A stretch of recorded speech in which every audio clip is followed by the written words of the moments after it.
Today on the Topping Show, Vivek Ramaswamy is the highlight of the GOP debate, while at the same time, Trump and Tucker Carlson have an interview that gets over 200 million views. The Republican nomination betting statistics after the debate.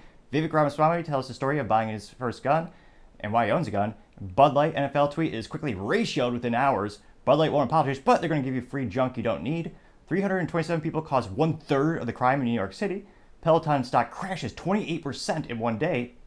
Dick's Sporting Goods begins layoffs. Ford Union votes yes for a strike. Kohl's exceeds profit estimates. And Boeing finds yet another defect in their 737 MAX. All of that and much more on The Topping Show.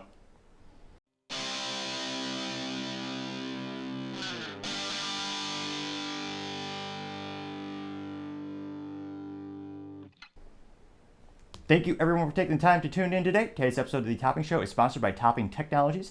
Topping Technologies is an IT value-added reseller and services company with a special proficiency in IT security. Heck, I see their founder at least twice a day. I have to say he's quite handsome and brilliant.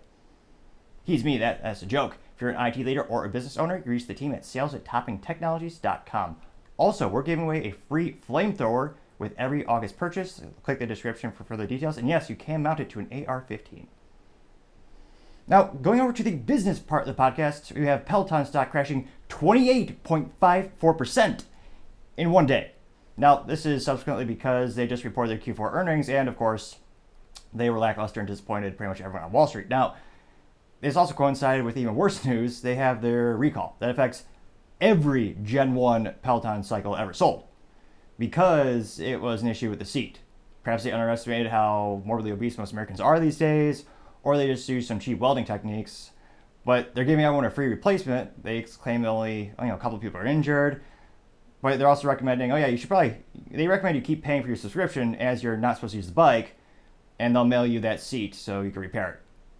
So needless to say, it's not good for the brand, and to have that much of a stock drop, to me, my 3 cents, again, I know it should be 2 cents, but 40-year hyperinflation, I gotta charge a little bit more, though it is still free to click that subscribe button. Really, the saving grace of Peloton is going to be the Precor treadmill. That company always makes the top commercial line treadmills, and they have a lot of contracts that help keep them in business, including with a lot of the major gyms, where if you own a gym, you want to have a product that's going to be commercial grade, but also it's going to last damn near forever with proper maintenance, so you get the best ROI, because every minute it's down, it's costing your company money with lost opportunity. So I'll be interested to see, depending on how much Peloton struggles, maybe they either spin off that again or have an IPO with that, with Precor, because that's a very valuable brand and they have some great products as well. So I'll be interested to see where they go from here. But thankfully, I'm no financial advisor. But yeah, I'm glad I did not purchase that stock. But that's just me.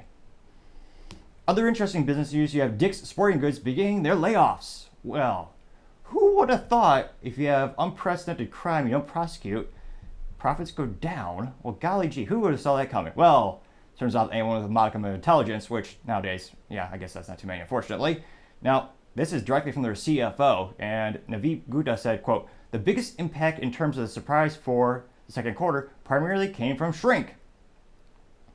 Which, again, that's the phenomenon in retail in which you have products stolen not just by individuals, or you have a regular person comes to the store, well, I should say instead of regular person, a morally vacuous asshole goes to the store and steals things. You also have theft by employee, and then you have organized theft, where it's an organized group of individuals going to the store. So those are the 3 main categories, but it's a huge issue in retail. And it gets even worse when they don't stop it. You are actively encouraging it because you literally won't do anything. A phenomenon I was astonished when one of my first jobs was a bagger at a grocery store. And during our training, we were told, oh yeah, if you see someone stealing, even if you see them take the item off the shelf and put it in their pocket, you're supposed to do nothing. Because I also blame the insurance companies. Because insurance companies, with their big statistics sheets, have determined there's more risk if you try to intervene, someone can get hurt, then they sue people. So actually maybe we should blame the lawyers. But from a cultural perspective, it's a terrible thing because, again, it's making the problem worse. Will these businesses learn? That's what I'm skeptical of. Now, Dick's has no sympathy for me personally because I believe in the United States and the Bill of Rights. And a couple years back, after the Sandy Hook massacre, I believe, Dick's actually proudly destroyed $5 million of black rifles. And personally, I believe all rifles are equal, though some are more fun to play with than others, certainly. But because they're black AR-15 rifles, which again, we've had semi-automatic rifles for over 100 years, they they decided they're going to destroy them. And subsequently, they stopped carrying them for stores. People should also be, in terms of if you're authentically, maybe you hate guns, you should not like them either because they own a subsidiary called Field and Stream, which is a separate business, a separate brick and mortar. Sometimes they're actually connected. That company, they do carry AR-15s. So they're trying to play little, some people call it, being two-faced or being a charlatan. They're basically trying to get the best of both markets. The people who hate guns and appreciate their virtue signaling, and the people who hunt or they just want to defend their family and have some fun, they might go to Field and Stream and buy it there. So there's a little bit that irks me is the lack of authenticity from this company as well. Also, they never had that great of a selection in terms of the firearms department as well. I've heard companies actually believe in values and morals. Shield's infinitely better, headquartered I believe out of North Dakota. They actually have statues of the founding fathers on site, as well as veterans to show their loyalty and where their beliefs actually stand. But I partially digress. Going back into the CFO's statements, they were saying that, quote, "We are conducting a business optimization for our organization to better align our talent, organizational design, and spending in support of our most critical strategies, while also streamlining our overall cost structures." Wow, that was a very political statement. Now, they continue to say, quote, as part of our review, we've eliminated certain positions primarily at our customer support call center on August 21st, 2023. So, unfortunately, it looks like, fortunately for the frontline workers who are actually at the stores, it won't affect them. Unfortunately, it sounds like a lot of the people being hurt in terms of job loss are going to be the people working at the sports centers, which is another thing that's very difficult in the United States to have on-prem, or I say on-prem, US-based customer support because it does cost infinitely more than other countries, which we can blame for myriad of reasons, including anti-competitive minimum wage laws and global economy. But yeah, it's during this time where you got all these people struggling to make a living, and because of the people in charge, again, their sales went up by 3.1 or 3.6% for the fiscal quarter, but the profits are just evaporated because there's so much theft. I have a great, not original idea. Put an armed Marine in front of that store. Stop the crime. Employs veterans, stops crime. Sounds like a win-win to me, but this company's headquartered, I believe, over in Pennsylvania, which I guess that's kind of a swing state, kind of goes back and forth. But it'll be interesting to see how much, let me know in the comments, how much theft has to happen if these companies wake up and realize we have to start changing this approach because every day it's getting worse. Target alone is on track to lose $400 million in theft this year. That's an astronomical amount of theft. So I know this is also a cultural issue, but from the business side of things, change your policies, change your procedures, do something to address the problem. Will they? Probably not, but time shall tell. Other interesting business news, you have Ford, the union. They're voting yes for a strike. Now, this specific union is the one in Louisville. They voted 99% for the strike. This is union local number 862. This is according to the union president, Todd Dunn. Now, granted, this doesn't mean 100% there's going to be a strike, but rather it shows that the union is overwhelmingly in favor of a strike. And this is, again, particularly concerning if you're a shareholder or just a consumer who wants to try to buy a Ford, especially concerning because their current labor contracts, they're expiring in 3 weeks. So the big three, again, the American automobile companies that are handicapped by the UAW, also known as the United Auto Workers, the union for the industry, they're in a lot of trouble. All these companies, the unions are, well, there are many issues with them, but one of the issues is they're noticing that right now some of these companies are making some profits. And of course, like the unions, they want all the profits. And someone should have a sit-down, come to Jesus moment with them, could tell them, we need to reinvest pretty much all this cash back into the company. Because GM especially, most of my background in terms of my having being an automotive enthusiast and following from a business perspective comes from GM just because they used to make the best cars in history when it comes to, the American Muscle, the Camaro, and the Chevrolet Corvette, which used to be 3 pedals, also known as manual transmission, the best thing invented since sliced bread. Although perhaps invented before sliced bread, so maybe we should reverse that saying.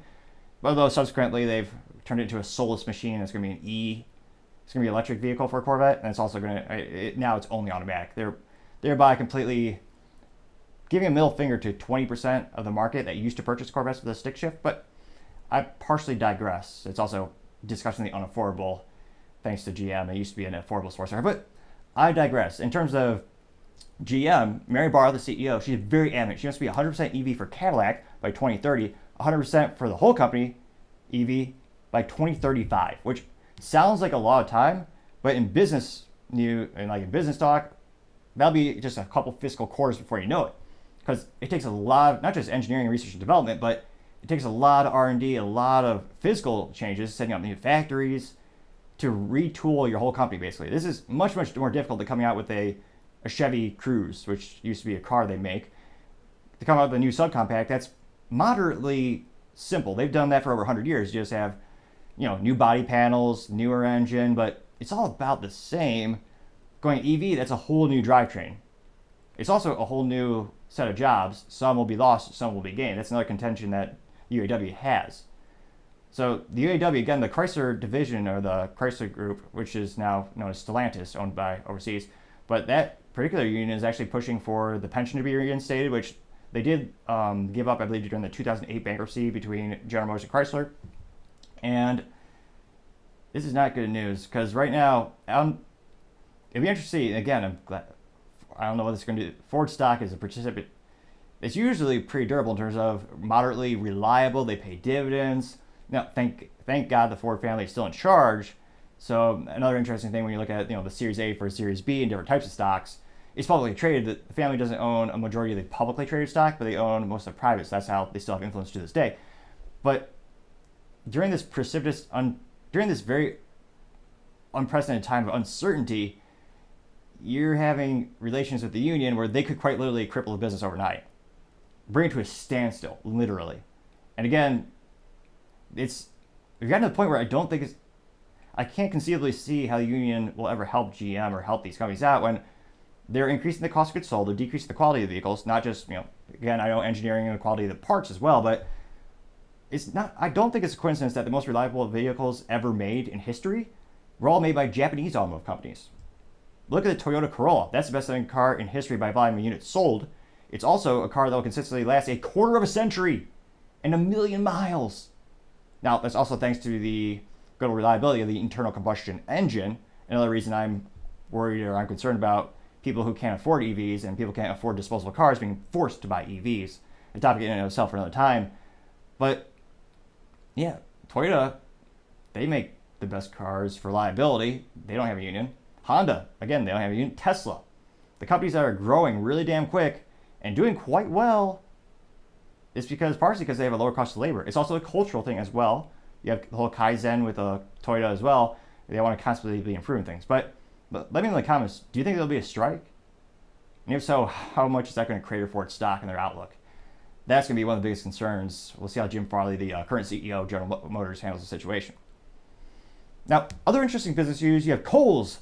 They exceeded the profit estimates from Wall Street. So that's astronomical because, again, I don't know anyone who actually spends money on clothing. Like, I can't imagine going out and buying clothing regularly unless you're a teenager and you're growing or a child. Personally, I like to buy, one good suit, make it last a lifetime. I think this is, 7 years old? Still perfect. But it looks like they attributed to their increased profits to a better, leaner inventory system, as well as lowering the costs, as well as having fewer discounts, all while trying to combat the slower retail environment where, on average, people are spending less on retail and frivolous items, or I believe they call them discretionary items is actually the official term for it. Think of everything pretty much that isn't food and water, things that aren't staples that they actually need. Those are the types of the types of things that people are pulling back spending on. Now, it looks like the company did earn 52 cents per share in the second quarter, which ended, fiscally July 29th, and it was above the analysts expecting only 22 cents per share. So, again, one of the best things you can do ever in terms of analysts to make Wall Street happy is completely blowing off the doors for the expectations. And that's pretty damn good to do. Now, in terms of the CEO, they said, quote, "Many of our strategic efforts are just underway, which we expect will contribute incrementally in the back half of the year and even more in 2024 and beyond." Which does sound pretty accurate. In terms of fiscal sales, most companies thrive Q3, Q4, or fiscal quarter 3, quarter 4, which is more often than not the same as a calendar year. So it makes sense their sales will probably increase as well as people for some reason, keep buying more clothing for some reasons, even though they're not growing. Interesting. So, I don't know. It looks like Kohl's might have a fighting chance while many other retailers are going out of business and many of them are barely hanging on. It'll be interesting to see. But I always say, time shall tell. Now, going on to the culture part of the podcast, you have Bud Light. Again, trying to tweet, and the bird, or in this case, just the X, just falls down. Or a more apt metaphor might be it's at the end of the alphabet still. Something like that. So they tried to do a little tweet where they talked about NFL Sunday, which, again, football season and Sunday footballs, Americans love the sports balls.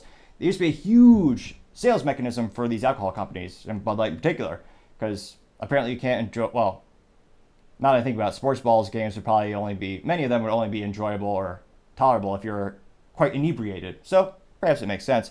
Now, this is a commercial they put out, and within 5 hours, it was already getting ratioed. Well, within minutes, but the statistics I took today for the show, it was taken 5 hours after it. Now, it looks like, go ahead and play this right now. So you get a nice little a tavern in the middle of rural America, which ironically is the demographic they pissed off the most, and many would say they alienated them completely, and they're not going to get those folks back. Steelers, woo. Yo, Paulie, you want some coffee? Apparently, this might make sense for the average Bud Light drinker. So this is a couple sitting at a coffee shop in the morning, presumably, and they're drinking coffee, and instead the waiter is actually going by and replacing their coffee, cups of coffee, with bottles of Bud Light, which I don't know how sad your life would. I mean, morning drinking is something I thought you did in college when you had a lot of time in your hands. I can't imagine being an adult or pretty much anyone over 23 years old and drinking in the morning. And I don't know how sad your life would have to be to drink a Bud Light in the morning. It almost looks like a commercial for antidepressants. Like if your life is like this, you probably need to call this big pharma company. Carrot. A farm.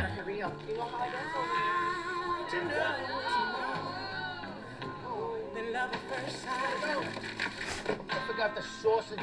Oh my God. Another one to take. They're opening the cans. It looks like the Bud Light has a graffiti on it. I think it's a logo for the Saints. Dog don't need it.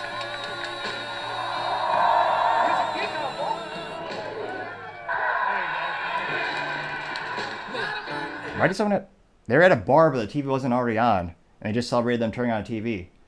How irresponsible is that bar owner where they didn't turn on the TV when they first get in the bar? I mean, that's bar prep 101. You get the place ready for business. But perhaps the least important detail about this. Someone wearing a Chicago Bears jersey, I think. They'll be good next year is the cliche. Kind of like the city of Chicago. They'll be good next year. They won't. A lot of fat, drunken people doing the cliche celebration that someone made a point at with a sports ball. On a Sunday. Celebrating. They're all happy because their sports ball team won. And it says, easy to Sunday. Easy to enjoy. Is that false advertisement? Last time I checked, it tastes like piss water. Granted, my sample size is relatively small. I've probably had one about 10, 15 years ago. How discriminatory. The commercial didn't have a single pride flag or trans community flag. Will they be boycotted again? Because again, the dumb thing about Bud Light, it used to be a product that everyone could enjoy. And then they decided to choose Dylan Mulvaney and, pretty much piss off everyone. So you have people on the right who are angry, people in the middle who are confused, a little angry, and people on the left because, and they said this, quote unquote, they didn't stand by Dylan Mulvaney. They started to boycott the brand as well. Famously, a bar in Chicagoland, which there's about gay bars apparently there. Well, not apparently, not coincidentally, but there's a holding company where there's an establishment owner where they own 4 bars, and they said because they didn't stand by Dylan, they're canceling the carrying of all Anheuser-Busch InBev products. That wasn't the only instance. There's a couple in Minnesota, as well as Los Angeles, and it was a trend. So, because Bud Light was so indecisive and they did nothing, they shot themselves in the foot yet again. So, Will this commercial change your perception of the brand? No, it doesn't change my perception at all. Now, it looks like within the first 5 hours of it being posted, there's 550,000 views. So quite a good sample size. It's about, a little more than 500,000 folks. And 527 people liked it. That's it. That equals a 0.09% like ratio, which is also known as trash. I can't imagine. So that means even the people who work at Bud Light aren't actually tweeting for them. I can't help but notice even your employees don't support the company, perhaps. Oh, what employees are left. Now, interestingly enough, there were a couple tweets that were positive to it. However, they're all garbage. And when I say garbage, I mean they're not real. So I looked at them. You have one from, it looks like this was a positive post from someone by the name of Aaron. And I looked at his profile. All he does is just repost for every business possible, including Budweiser and the other account, which again, they're both brands of Anheuser-Busch and Bev. But he just reposts for the other companies. Same with Kelly, another account. And they posted for two companies in particular. One was Bud Light, Anheuser-Busch, and Bev. And as well as a company called, or a handle on Twitter called Millions. So they're literally just retweets. They're not authentic thoughts. There was one original company. Well, I was going to say, I don't know how moronic this was, but the Philadelphia Eagles, the Mark Wahlberg team, they responded to the post saying, "Cheers to that." Now, that got 5,443 views and how many? 26 likes, which is terrible. Aren't there more than 26 players on the Eagles team? And that is a ratio of 0.47%. Also known as awful. But again, I don't know the demographics about the Philadelphia Eagles, but I wouldn't think they would be in favor of the decisions Bud Light was making. It almost seems like career suicide for that team to do this type of endorsement. Now, granted, I know these teams also have multi-million dollar contracts with these companies for the stadiums, and you have the franchise, all the sponsorships.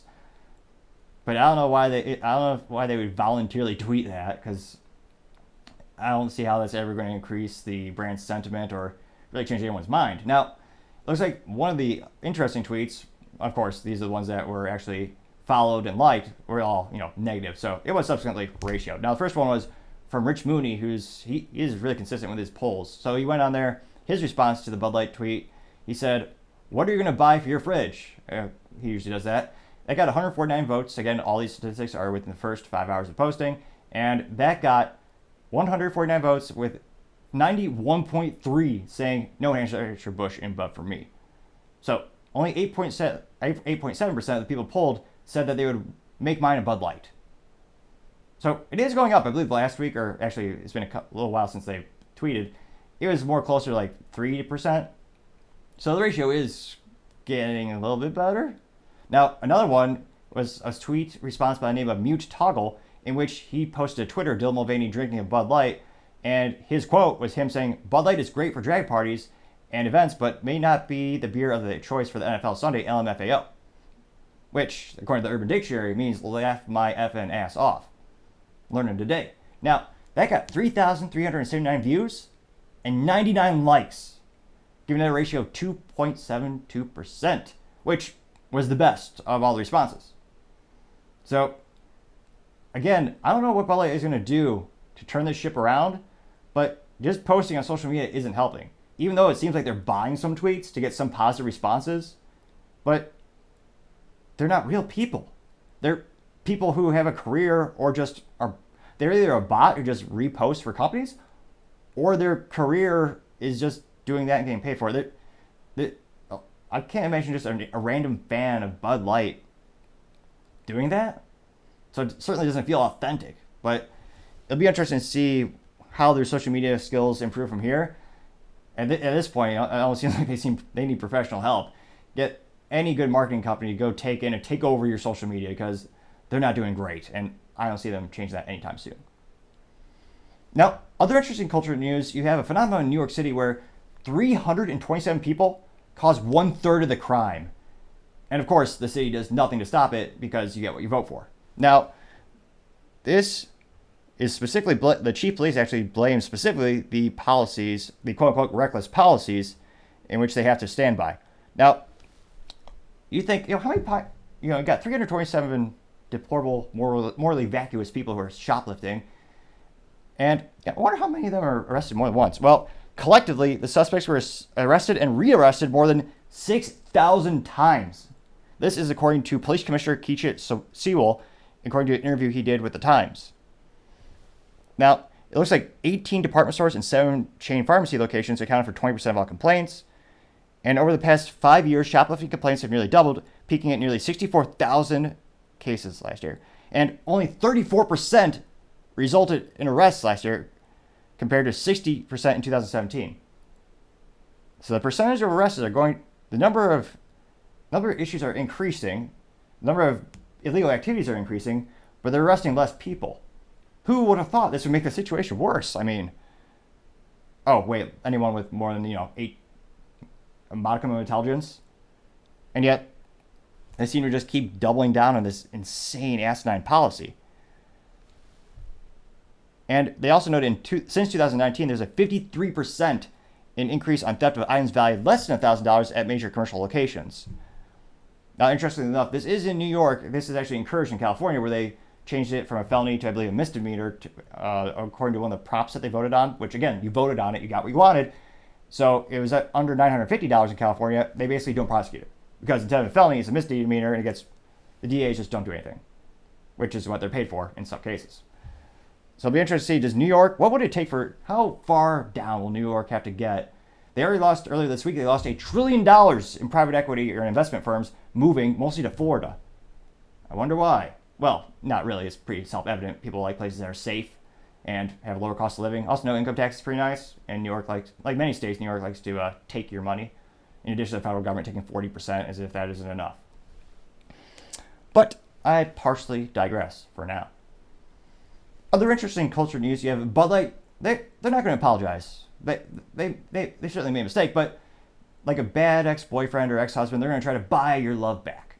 So yet again, they're going to try to give you free crap you don't need, which would actually be a good web domain for them, because you don't need any of that, what do you call it, swamp water? Trying to think of a pejorative term enough for Bud Light. You really don't, there's nothing.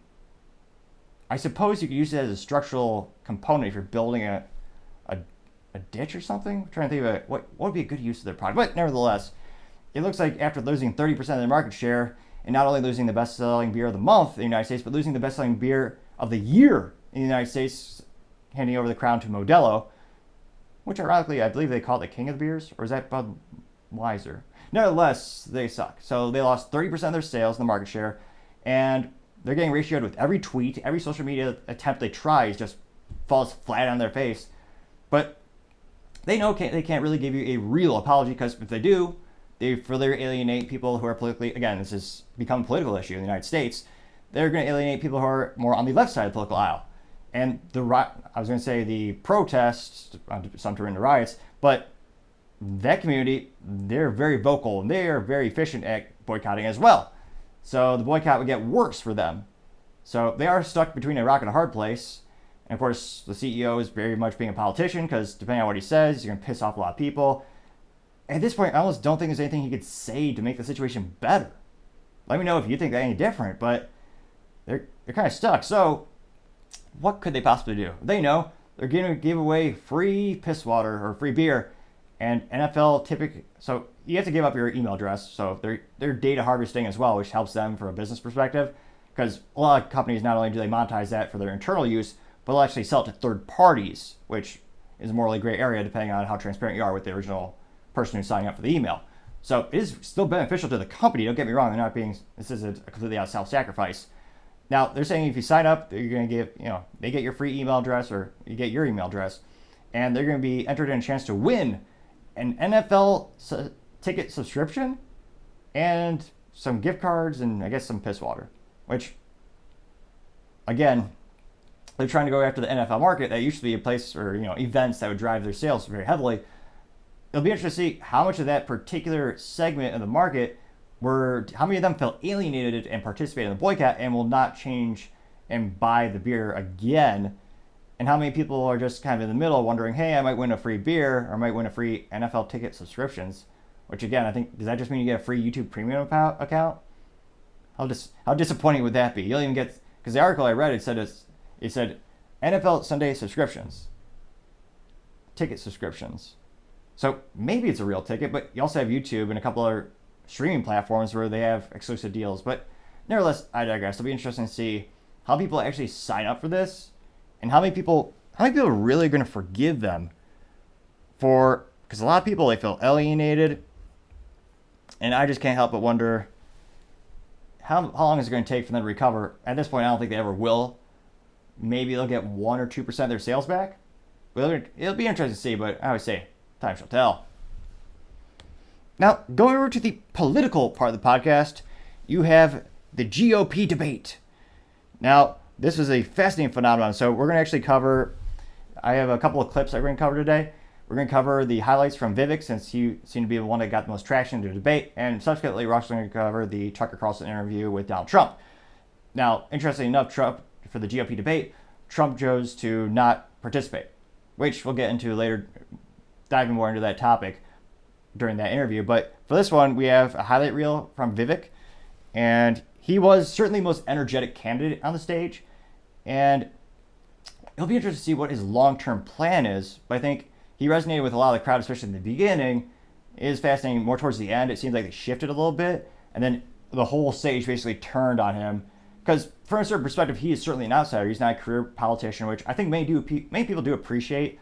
I mean, there's a lot of people who have been in politics for 50 years, and I'd love to sit them down and be like, almost like a job interview, be like, so what have you done for America? Well, can you name me 1 or 2 bullet points where you actually did something? And you probably get a really long, awkward pause, because a lot of people on the left and the right kind of just sit there and don't do much. But that's just my 3 cents. It used to be 2 cents, but 40-year hyperinflation, gotta go 3. I should charge 4 cents, but 3 cents it is for my thoughts. It is still free, though, just to click that subscribe button. Again, trying to get to 3,000 subscribers by the end of August. Greatly appreciate your assistance. So, without further ado, we're going to go ahead and dive into Vivek's participation in the GOP debate. It's going to take an outsider, because for a long time we have professional politicians in the Republican Party who have been running from something. Now is our moment to start running to something. Drill, frack, burn coal, embrace nuclear. Put people back to work. The only war that I will declare as U.S. president will be the war on the federal administrative state that is the source of those toxic regulations acting like a wet blanket on the economy. Listen, now that everybody's gotten their memorized, pre-prepared slogans out of the way, we can actually have a real discussion now. The reality and the fact of the matter... That is one of my favorite comments he made a couple nights ago. It's one of those things where a lot of politicians, this is for left, right, even libertarian candidates sometimes, they're kind of just like a speak and spell, like one of those toy dolls where you pull the string, perhaps a good metaphor in and of itself, but they just kind of say the same cliche things like, we're going to get people back to work. It's like, well, great. That's one of the most neutral statements you could possibly make. No one's going to say no to that. Do you have a plan for that? Well, they usually don't elaborate, but I digress. Is it one of yours? Not really, Mike, actually. We're just going to have some fun tonight. Do you want a super PAC puppet, or do you want a patriot who speaks the truth? Do you want incremental reform, which is what you're hearing about? Now, when he says super PAC puppet, I was a little confused with that one, because technically, in terms of the regulations and what I understand from the operation of a super PAC is, you have a lot of these super PACs where they'll pay for campaigns for candidates, and you'll see them in the commercial disclaimer, like, this is super PAC, paid for by this super PAC for this candidate. The candidate, again, from the legality that I understood with the whole legality around the topic change, they're not supposed to have any direct influence. So the candidate isn't supposed to be telling the super PAC what to do or what direction to do. So, and vice versa, they're not supposed to be telling the candidate what to do. So, again, with my current understanding, I thought they were supposed to be separate. Now, perhaps his intention was saying these people have a lot of influence because people do directly donate to many of these candidates as well. But it's interesting to bring up the super PAC issue, because I think that there might be a disconnect there. Do you want revolution? Let us be honest as Republicans. I'm the only person on the stage who isn't bought and paid for, so I can say this. The climate change agenda is a hoax. The climate change agenda is a hoax. That pissed off everyone. And the reality is, the anti-carbon agenda is the wet blanket on our economy. Yes, Yes, we will stand for the rule of law. Yes, we will close the southern border where criminals are coming in every day. And yes, we will back law enforcement because we remember who we really are. And that's also how we address that mental health epidemic in the next generation that is directly leading to violent crime. Can I across speak this on behalf country. of the American people really here? quick. We live in a dark moment, and we have to confront the fact that we're in an internal, sort of cold cultural civil You war. are And we have to equating the recognize American that in people order with the to actually failed win. government in Washington, D.C. We just need government as good as our people again. Let's just speak the truth, okay? President Trump, I believe, was the best president of the 21st century. It's a fact. And Chris Christie... Now, from a move on the political chessboard, I think it's fairly smart for him to do this because, again, he needs those votes to come to him. My speculation is he could become president. Again, there's a lot of uncertainty, and the election is still a long ways away. But if Trump is officially, if he is imprisoned, or if they take him off the ballot using some type of legal methodology, more either legal or not, or they just take him off the ballot, then Vivek's going to need those. And there's a lot of people who love Trump. He has a huge incumbent base who will support him. So that's why I think if you want to become the Republican nominee, it's going to be very difficult if you're doing that while attacking Trump, because so many will feel personally attacked. It's a very unusual time in the United States where people are starting to self-identify with politicians, where actually I always tell people, don't worship politicians, left or right. Live your own life. But they're like identifying with them. I don't think that's a healthy thing to ever do, politicians or celebrities. But I think it is clever for him to keep this approach. And it also keeps him different from the other candidates. The other candidates, some of them are more very directly they're more direct in their opposition to Trump, and some of them are even using it as a campaign tool to attack him. Honest to God, your claim that Donald Trump is motivated by vengeance and grievance would be a lot more credible if your entire campaign were not based on vengeance and grievance against one man. And that is him dissing former New Jersey Governor Chris Christie, who, yeah, moderately intended, he's a big guy, but part of his campaign is he is very viciously, he is a never Trumper, which again, there are some people in the Republican Party who are in that sphere. So Chris Christie will get those votes. But the question is, has the political party expanded enough to get the nominee just based on that attack vector alone? And right now I would say no, because again, with the current data we have with the past couple of polls we've had, Chris Christie is not doing that great. He's still, I believe, in the single digits in terms of the percentages.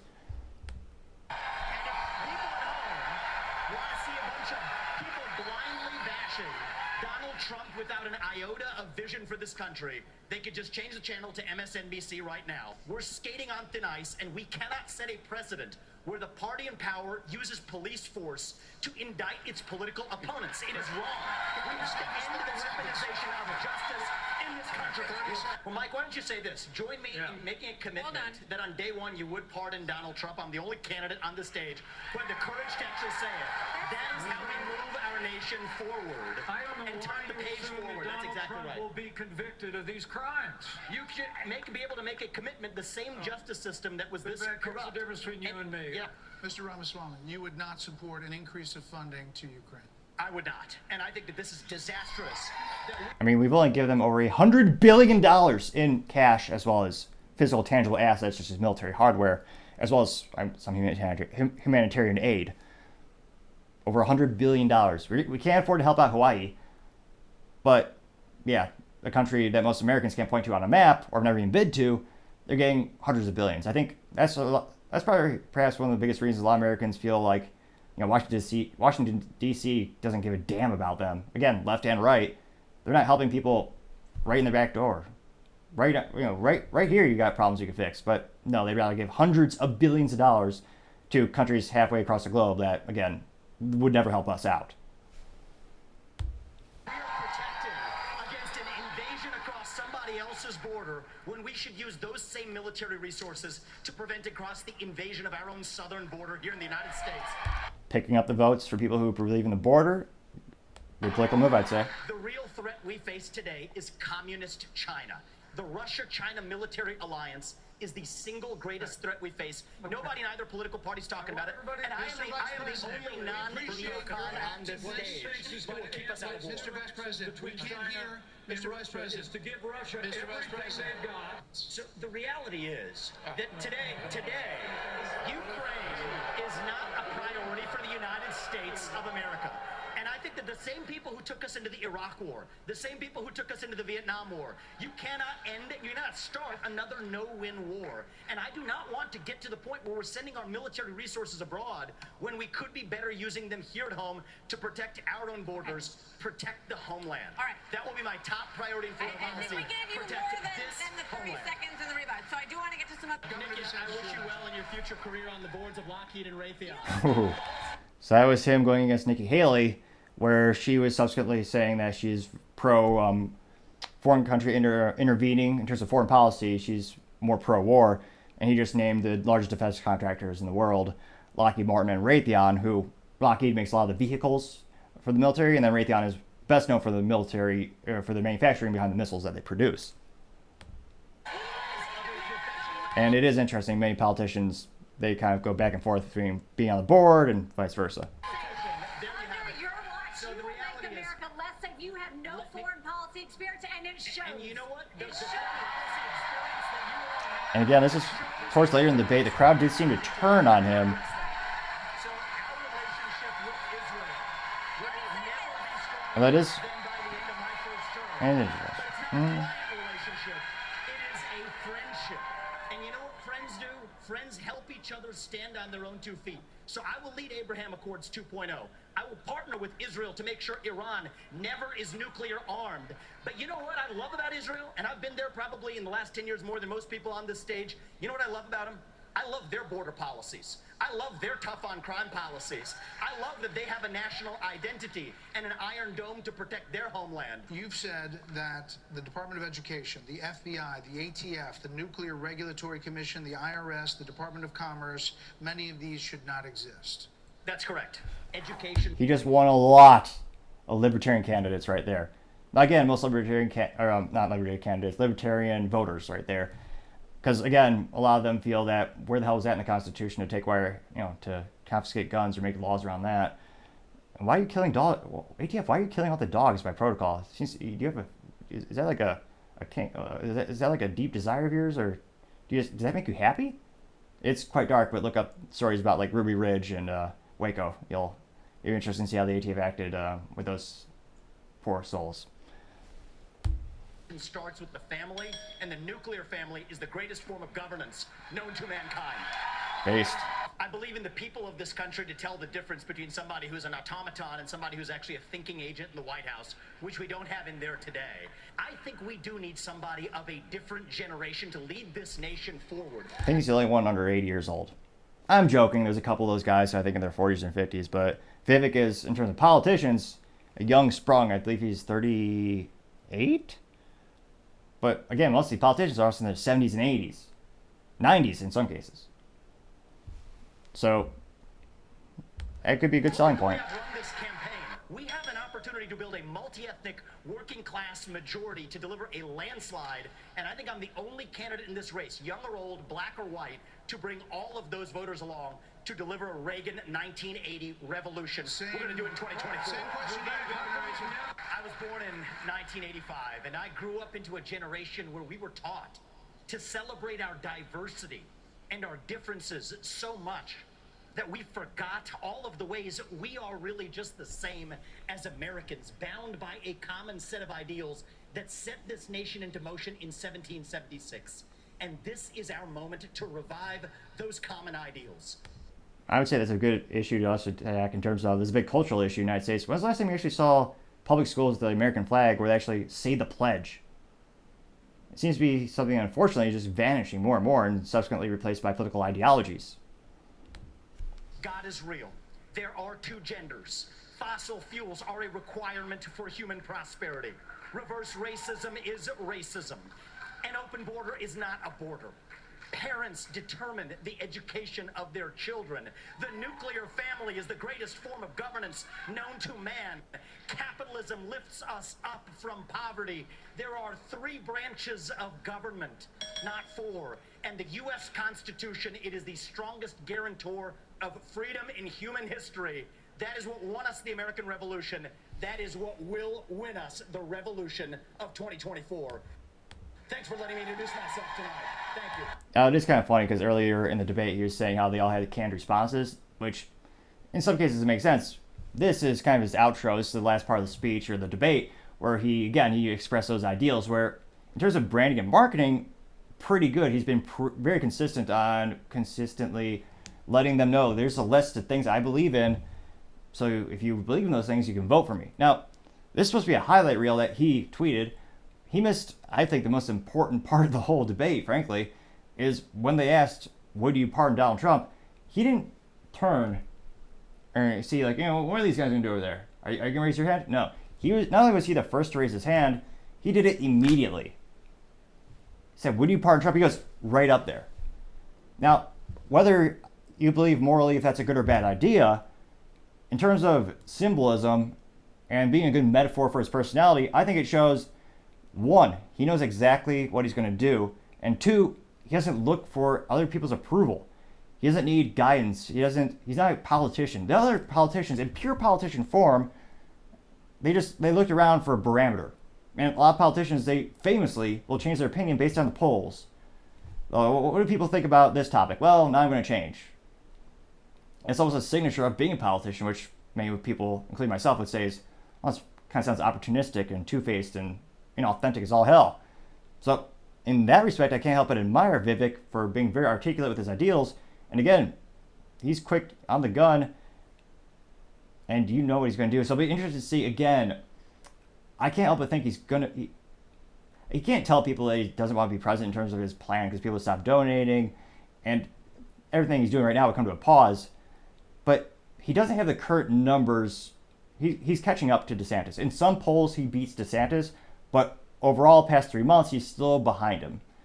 Still third place on average is pretty good, but he is very articulate with not insulting Trump. I can't help but wonder, is he pushing for that VP position? Traditionally, that's what many politicians would do. They kind of campaign just because they want to get a cabinet position, or they want to get on an advisory board, or some other cliche bureaucratic job. Now, Vivek, he's not a career politician. He's owned many pharmaceutical startups. Well, not any startups, a great accomplished company. But he's also written a couple of books. So it's hard to say if he's really gunning for the VP position or if he really is giving it his all. But he's a very analytical, he's a very numbers-driven guy. I can't help but think he knows he's not going to get the presidency. But maybe he'll become a governor. It'll be interesting. Let me know in the comments. Do you think it seems like he's gunning for some type of political leadership position, but the numbers right now just show it's not going to be the president position. But it shall be interesting to see. And, it is politics. There's a lot of time. But, of course, you know what I always say. Time shall tell. Now, other interesting political news you have, Vivek Ramaswamy gave an interview a couple months back, which is kind of going viral, saying, why I became a gun owner. Now, this is, again, one of his other excerpts at the NRA ILE Leadership Convention or Forum. And he also brings about his ideals of decreasing the regulations around firearms, also known as, disarming American civilians. Thank you all. It's a good to be back in the state of Indiana. I grew up in Cincinnati, Ohio. I used to spend a lot of time here. My dad, came over from India to this country. We used to ask him, why'd you come halfway around the world to Cincinnati, Ohio? He said he had to be close to his sister who lived in Indiana. That, of course, begged the question of why his sister came halfway around the world to Fort Wayne, Indiana. And we joke around, it's the only U.S. state with the word India contained in the name of the state. It's good to be back. I actually came from the campaign trail here from New Hampshire. We're on a bus tour. I started this morning with an event. I'm going to be speaking at an event tonight in New Hampshire. But I came here to be with you in person, actually. I didn't want to be one of those career politicians that checks the box, speak to you by Zoom on NRA or whatever. I wanted to be here in person. Let me actually skip forward a little bit here. Brown skin myself, let me tell you, thank you for what you did, because I grew up in today. That is now. There we go. That is how you got Jim Crow. That is how you got live. You want to know when it happened? We fought a civil war rather than just an American dream. It is the fact that we have to give you. There it is. Here's the quote. No authority has the right to infringe upon political independence or the right to abrogate individual freedoms. Sounds pretty good. That is a quote from Article 9 of the Constitution of Iran. Iran has 177 articles in their constitution. We have 10 amendments in our Bill of Rights. They have 177 of them. But you know what they don't have? They don't have a Second Amendment, which means you don't get any of those under 177 either. They banned their citizens from owning guns. That's how it works in Iran. That's not just an exception. Let me read you a quote from a different constitution of a different nation. The unlawful detention or deprivation of freedom is prohibited. The unlawful search of persons of citizens is prohibited. Too bad that's from the Constitution of China, which will tell you that they offer the same freedoms they do here in the United States. But you know what the difference is? In China, they don't have a Second Amendment. They ban their citizens from owning a gun. That is what makes America's Bill of Rights a reality rather than just an American dream. It is the fact that we have a Second Amendment that gives teeth to every one of the other amendments in that Constitution. Another thing at this point no one really talks about anymore, they have concentration camps in China right now. They've had them for years with the Uyghur Muslims. No one's fighting to break them out. And the civilians aren't exactly in a position to help out either. So I always tell folks, if you look at history, every time the government takes guns, that is when the most morally vacuous things in history ever happen.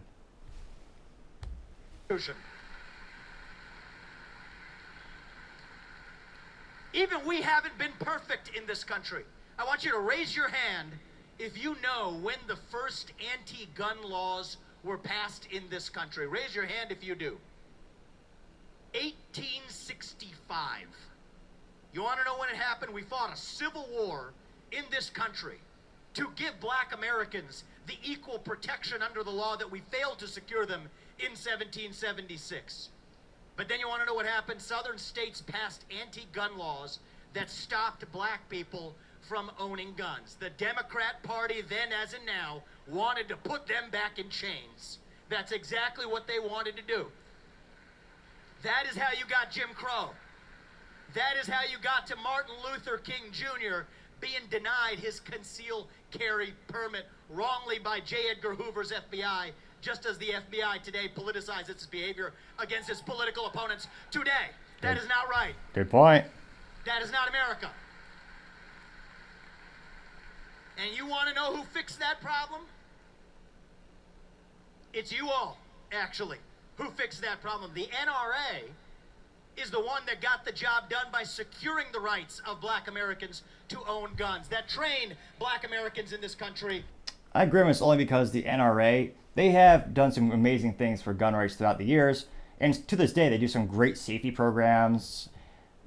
But, I mean, more and more in modern times, they more or less just acquiesce to the demands of people who want to take guns away. I mean, they famously endorsed Trump's idea of banning bump stocks, which was legally questionable, or actually no, legally it was ridiculous in terms of the definition of a machine gun. They were redefining it, turning millions of Americans into felons overnight who purchased the product legally, had a letter from the ATF saying this is a legal product, this does not redefine the firearm, and then with that executive order, they just kind of redefined the whole thing and turned Americans into felons. And the NRA said, yeah, that's a good idea. We endorse you. We endorse this action. And they've done many worse things since then as well. To own guns, it was the NRA that got that done. And as a first-generation American with brown skin myself, let me tell you, thank you for what you did, because I grew up in this country in the 1990s where we enjoyed the freedoms that the Second Amendment secured. That's the other freedoms in the Bill of Rights. That's the America I know. Thank you.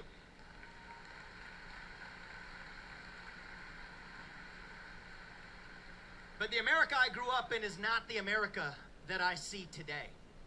Today we have a country that says you enjoy free speech rights, yet Douglas Mackey is now facing up to 10 years in prison for making a joke on the internet about Hillary Clinton. We tell you that you have property rights in this country, yet they will use your pension funds to advance political agendas, like telling gun manufacturers that they can't borrow money from banks. They will tell you that we live in a country where we elect the people who actually run the government, and yet the party in power will use police power to arrest its chief political rivals who are former presidents of the United States. That is not the America that I knew or grew up in. That is not the America that I learned to pledge allegiance to as a nation. And the only thing standing in their way is the Second Amendment, which is why they're now going after the Second Amendment itself. They tell you that now if you own a pistol brace, you got to be effectively added to a gun registry. They'll tell you they want to pressure credit card companies to track transactions to add you to that same federal gun registry.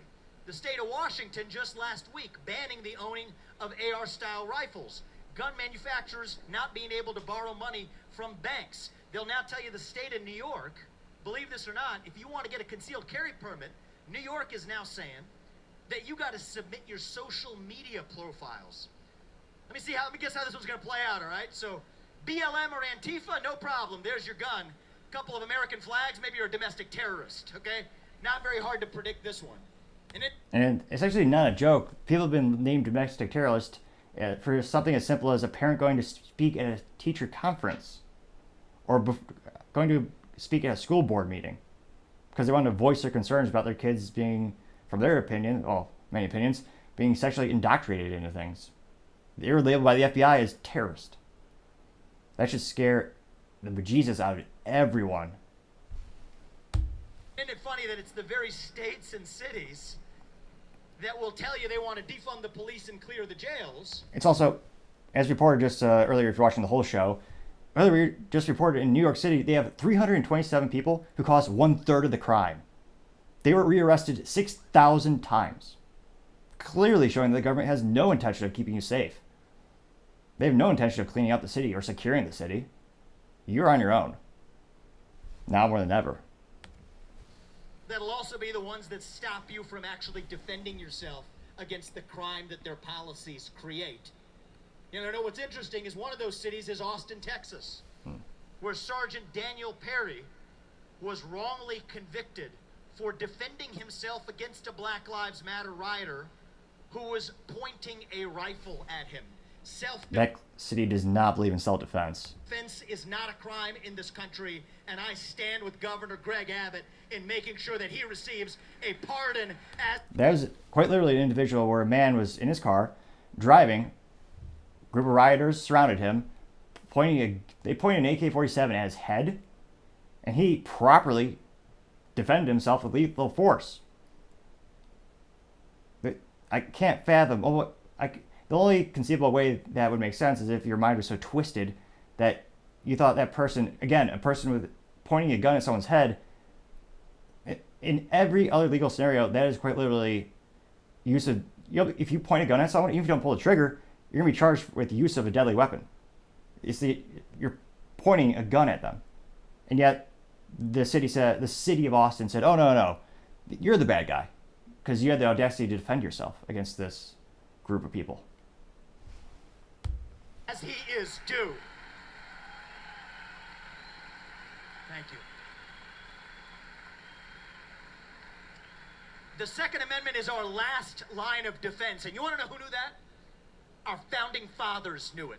They knew more than we give them credit for. You know, the first shots that were fired in Lexington, in Concord, it was because the British monarchy came to take the guns of the colonists. They came to take the guns because they knew where the guns and bullets were stored. Think of that gun registry today. That's what the British monarchy knew. Where our founding fathers said, you know what?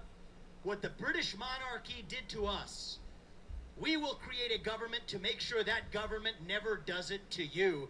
That is why they included the Second Amendment. In God we trust, they said.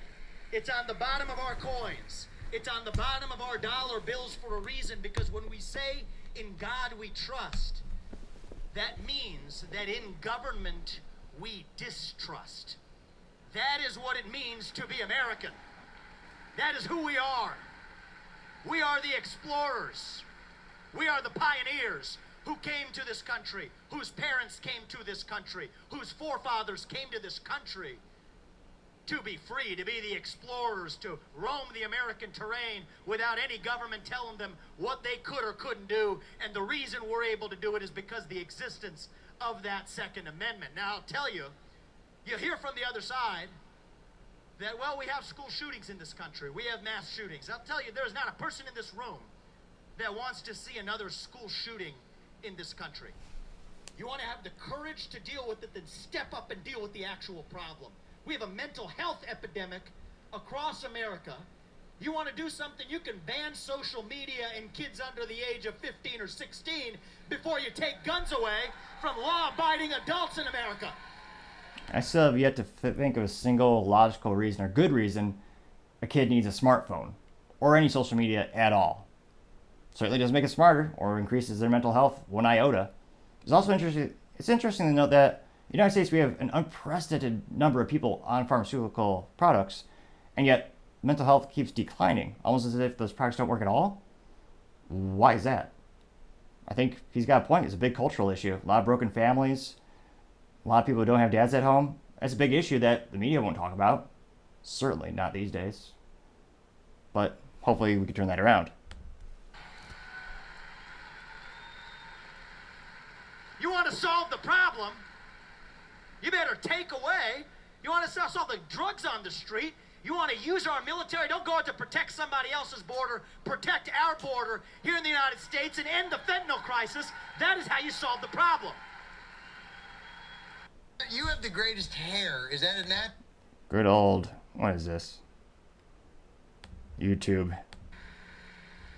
The fatherlessness epidemic. 25% of kids are born into families without a household. Black Lives Matter says they want to annihilate the nuclear family structure. You want to know what I say? The nuclear family structure is the best known form of governance to mankind.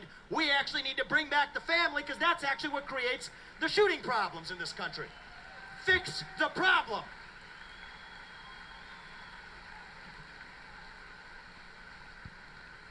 Now, that mental health epidemic, where did it come from? It didn't start in a vacuum. Okay, it started because we are lost in the desert. I'm going to tell you something about myself. I'm 37 years old. I was born in 1985. I'm the first millennial candidate ever to run for U.S. president as a Republican. Now, I'm going to speak to you on behalf of my generation. I'm going to tell you something about us. I think it's true about all of us of every age, actually, in this country. We are lost. We are hungry for a cause. We're hungry for purpose and meaning and identity when the things that used to fill that purpose, like faith, patriotism, hard work, family, these things have disappeared. Wokeness, gender ideology, transgenderism, the climate cult, COVID cult have taken their place. You ask someone my age, what does it mean to be an American? You get a blank stare in response. That is the problem at the heart of our national soul. And if we can answer what it means to be an American today, that is how you stop the spread of anxiety and depression and uncertainty and self-doubt. So what does it mean to be American? It means you believe in basic ideas like merit, the idea that you get ahead in this country not on the color of your skin, as Martin Luther King said it, but on the content of your character and your contributions, which is why I'll end race-based affirmative action in America. It means you believe in the rule of law, that people like my parents who want to come to this country can come through the front door and make their contributions, but I am sorry, your first act of entering this country cannot be a law-breaking one. That is not racist or xenophobic. It is what it means to be American. It means we believe. Thank you. It means we believe in free speech and open debate, because I'll tell you this, free speech is a condition for peace in America. You tell people they cannot speak, that is when they scream. You tell people they cannot scream, that is when they tear things down. Our founding fathers knew that as well as anybody. They had a dream in this country. It's the dream that I have as a citizen, that the people who we elect to run the government in America ought to be the people who actually run the government in America, not this permanent state administrative bureaucracy that actually runs the show. And that is why we need to get in there and shut down that federal bureaucracy. I'll tell you where I'll start. Let's start with the Department of Education. 83, thank you. Let me hear it. $83 billion a year spent on God knows what, foisting race and gender ideology onto our kids. 83 billion? And yet we have all-time low test scores in the United States? It's almost as if sometimes money doesn't solve the problem. Shut that down for a quarter of that budget. I've done the math on this. You can put 3 armed security guards in every school across this nation. You tell me what's a better use of money. I've also said that we need to go further. When you have an agency like that FBI that told Martin Luther King he couldn't have that concealed permit, that now tells conservatives effectively the same thing, politicizing the police state against them, you can't reform that from the top down. That is why I've said what you're not supposed to say, but I'm saying it tonight. I will say it again. We will shut down the FBI and replace it with a police. Hopefully he's not going to Dallas anytime soon. It didn't end too well for the last politician who threatened to shut down those government agencies. Apparatus that actually respects the law instead of making it up. And that apparatus can actually do the job of those background checks, which means that tonight I'm pleased to make the announcement that if I'm elected next president of the United States, we will finally shut down the ATF, an agency that is beyond repair. That is the right answer left in the country. And he's going to win a lot of libertarian votes from that statement. while we're at it, let's make constitutional carry the law of the land and finally put any ban on those efforts to actually make that federal gun registry, because they want to be able to find you just like the British monarch wanted to find the colonists. We're not going to let that happen. Now, it's been a couple years since Ted Cruz had that remark, but I did think he had a good kernel of truth when Ted Cruz, during an anti-gun discussion, he said prominently, there's only 2 reasons for the government to know the serial numbers on your gun or the guns you have: to tax them or to take them. And if you look at historically speaking, that is 110% correct. So the thing is, I'll say this in closing. Okay. Our founding fathers, they knew what we were doing. We celebrate today our diversity and our differences. If we get this right, we can actually stand up to the real foreign policy threats that we face. You want China not to invade Taiwan? Here's something we can do. The NRA can open its branch next time in Taiwan. And you want to stop Xi Jinping from invading Taiwan? Put a gun in every Taiwanese household. Have them defend themselves. Let's see what Xi Jinping does then. It is also hilarious to see all the people who are anti-gun simultaneously support Ukraine, who is arming every civilian with a firearm. And those same people also don't believe in borders, but they're upset about the Ukraine's borders. Hypocrisy in politics is hilarious and all too often common. That is what it means to be an actual American. Train them how to use guns, just like we did to black people in this country after the Civil War. Taiwan, we're coming for you. We're with you, Taiwan. Put a gun in every household.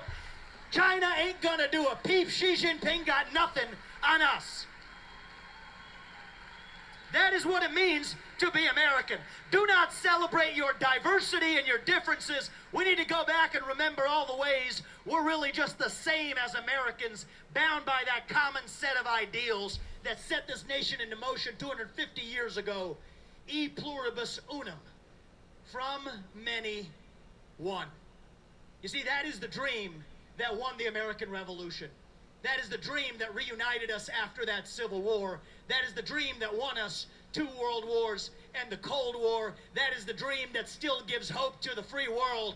And if we can revive that dream over this fractious group identity nonsense, then nobody in the world, not a nation, not a corporation, not a virus is going to defeat us. That is what American exceptionalism is all about, and that is what we will revive to save this great nation. Thank you. God bless you.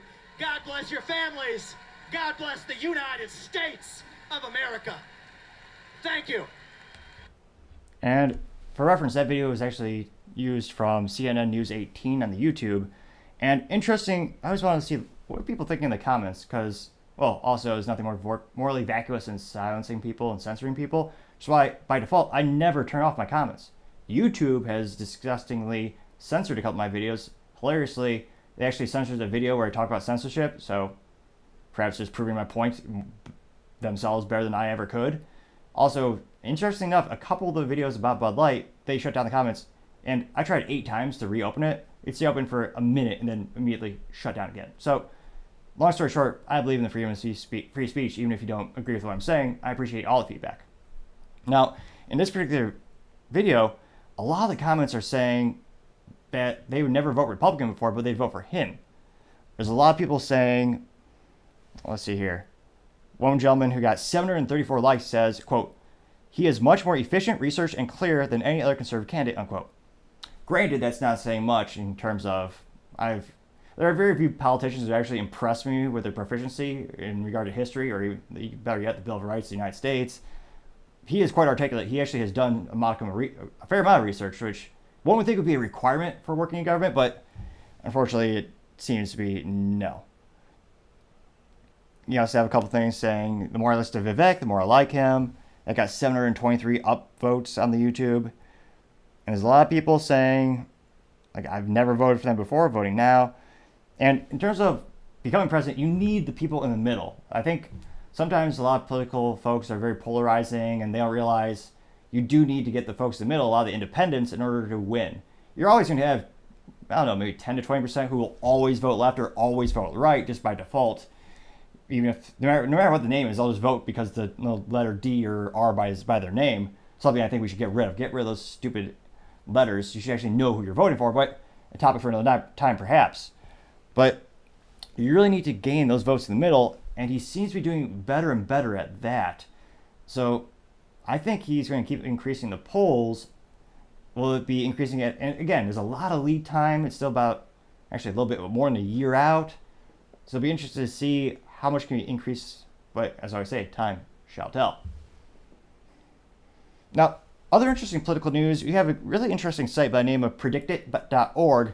Basically, we could bet on the odds of someone becoming president, and I think it's also for a myriad of other things as well. And for some reason, you've had, of course, Trump is at the front, so it's at 61 cents. So for every dollar someone's betting, 61% are saying that he's going to win. I believe that's my understanding of this website. Again, this is a predictit.org. And interestingly enough, after the GOP debate, for a couple weeks now, Vivek has been increasing the polls. For a long time, it was usually like Donald Trump at 61 cents, and Ron DeSantis around 10 to 15. And after the debate, and for a couple of weeks, Vivek passed DeSantis on this particular site. So Vivek is at 19 cents. You have Ron DeSantis at 15 cents, Nikki Haley at 8 cents, Tim Scott at 5 cents, Glenn Youngkin at 5 cents, Chris Christie at 3 cents, so he actually went down 2 cents after the debate. You have Mike Pence at 2 cents. And then Doug Burnham at 1 cent, and then a bunch of other folks at 1 cent who aren't really running. Yeah. But it is interesting to see. It looks like, in terms of his political aspirations, that did have quite a profound positive impact on this particular poll. It'll be interesting, as we see more and more polls come out, as again, debate just happened. It'll be interesting to see how many more people were attracted to their candidates. Or, again, DeSantis did moderately good for the GOP debate. Some people are saying it's just going to it's a common theory that it's just going to reinforce your feelings you already had about a candidate. But it'll be interesting to see, maybe gain a couple more people in the middle. Let me know in the comments how much did that GOP debate change your opinion about him in particular? Be interesting to see. I would say time shall tell. Now, other political news, you have Tucker Carlson and Donald Trump doing an interview. Now, this interview, within the first 18 hours, got 220.2 million views. Or as Trump would say, we got more views than anyone in particular. The best views, the best ratings. We got 352,000 likes, better than anyone before.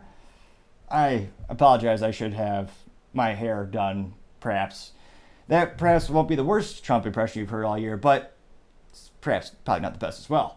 Now, that's astronomical in the ratings. I'm surprised they didn't break the internet. And even more impressive, they actually did it on Twitter's platform further showing how Twitter is becoming, or now X.com, or X, is becoming a legitimate platform for journalists. Tucker Carlson was on Fox News consistently getting 300,000, 400,000 views a night, maybe 800,000 on a good day. He was the most popular person on Fox News. And this just goes to show you, again, Fox News business blunder of the year is firing Tucker Carlson. But to have that much of a success is astronomical. You also had Elon Musk responding. He said, tweet, and he quoted, "Interesting to hear things directly versus through the media filter," unquote. Now, Elon's response tweet got 2 million views and 92,000 likes, giving you a good old ratio of 4.6%. And interestingly enough, into a strategy, Trump did this at the same time the GOP was having the debate, partially because he's about 40 points in the poll. So there's really not much incentive for him to go attend. Now, I do apologize. And let me know in the comment section if you know a good software to use in terms of in real time incorporating the video into the recording apparatus. Right now I'm using OBS software with a 4K Razor camera, and the issue I tried XSplit, and I appreciate the comments, someone reached out to me before, and it won't recognize this particular camera. So I'm looking for some type of software where it can record me as well as it can share my screen as well. And again, the feedback is always greatly appreciated. The more people who tune in, the more people who subscribe, the better we'll be able to make the content, and the better we'll be able to make the whole production. So I do apologize we don't have a visual today, well, except for me, which some would say is a blessing. Perhaps some might say a curse. But we're going to go ahead and try to play this interview. And I'll give a couple comments throughout periodically as well. And this is episode 19 of Tucker Carlson reporting exclusively on Twitter. It's debate night, but we're not in Milwaukee.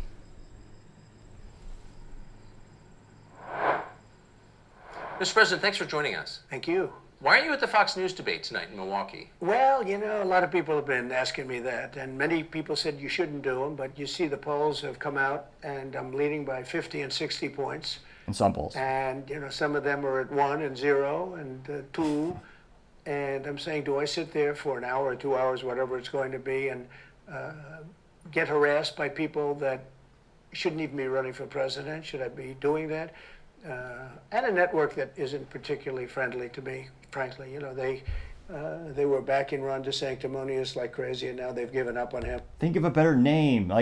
Again, a lot of people attribute Trump to being almost a stand-up comedian, but DeSanctimonious, there's a lot of material to work with, and if your thing, and again, I don't think this is a great political strategy in general, B-rating, or unfortunately, actually, negativity news does sell, but I don't think it's a great strategy to come up with particular insults for your opponents, but if you are going to do that, and you have a track record of being moderately entertaining and successful doing that, yeah, he's got to think of a more upgraded name for DeSantis. There has to be, let me know in the comments, it just feels like his weakest attempt to give someone a nickname. I don't know, but... I mean, it's a lost cause. It reminded me very much of 2016. In 2016 I went through the same stuff and had to fight them all the way, and then they became very friendly after I won, or just about when I was winning. But I just felt it would be more appropriate not to do the debate. I don't think it's right to do it. If you're leading by 50, 60, I have one poll, I'm leading by 70 points, and I'm saying, why am I doing it? And I'm going to have 8 people, 10 people, whoever made the debate, I don't know how many it is, but I'm going to have all these people screaming at me, shouting questions at me, all of which I love answering, I love doing, but it doesn't make sense to do them. So I've taken a pass, as you probably noticed. Well, I did. I'm grateful that you did. It's interesting, though, because you spent a lot of your career in television. Yeah. You had a top show in television on NBC. But you don't feel the need now running for president to do television, obviously. Do you think television is declining? Well, according to a poll that I guess we just saw, it just came out where it's down like 30, 35%, but I think they were referring to cable. I think cable's down because it's lost credibility. MSNBC, or as they say, MSDNC, is so bad. It's so wrong what they write and what they do and what they say. It's fake news, as I said. I think I came up with that term. I hope I did, because it's a good one. It's not tough enough anymore. It's corrupt news. Really what you do is call it corrupt news, but somehow that doesn't play as nicely, but it is corrupt news. So you have MSNBC and you have CNN, who's absolutely doing no ratings at all. I mean, they're dead. But they're doing. I'm actually surprised people at CNN aren't secretly praying, please Trump win, because he's right. After the 2020 election, the CNN ratings crashed. Like, we're talking not single digit percentage, not 2%, not 5%. We're talking 40, 50, 60%. It just crashed completely because their main shtick was just covering Trump's tweets and his blunders, or just making up stuff about him as well. But it sold, and CNN made a lot of money. So I almost wonder like how many people at CNN are really hoping he makes a comeback just so they can get a job or maintain a job. Doing none because they don't have credibility. They really don't have credibility. Fox is way down, as you know, and the good old days are long ago. I will say this: it could come back, but they just don't have a lot of credibility. Tucker, you know that perhaps better than anybody. I think it was a terrible move getting rid of you. You were number one on television, and all of a sudden we're doing this interview, but we'll get bigger ratings using this crazy forum that you're using than probably the debate or competition. When you say there are people on stage who shouldn't be running for president, who do you mean? Well, I don't want to really use names, but it wouldn't matter too much. A guy like... He's joking, but he's right. So in terms of who watched the GOP debate, it looked like, again, this is premiered on Fox News, and again, it was also live streaming, I believe it was live streaming on Rumble as well. But in terms of the old cable news, it's estimated that a little bit over 50 million people turned in to Fox to watch that debate. 50 million. And you have Tucker Carlson on Twitter get 220.2 million. That's astonishing. That's astronomically better. It's an unprecedented multiplier. So I think it is fair to say media has been shifting and evolving, and indeed less people are tuning in to the traditional cable networks. I call him Ada Hutchinson. It's Asa, but I call him Ada. Why do you call him Ada? I could tell you, but I don't want to get myself in a little trouble. But he's weak and pathetic, and he was, I never understood the guy, never knew him. He was the governor of Arkansas, not a very popular guy. I don't know how but that state is such a great state. The people are so incredible in that state, and they love me and I love them.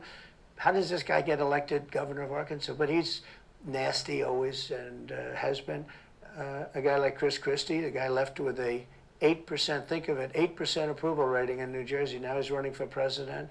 And he runs solely on the basis, oh, let's get Trump. He's like a savage maniac. He's like a lunatic.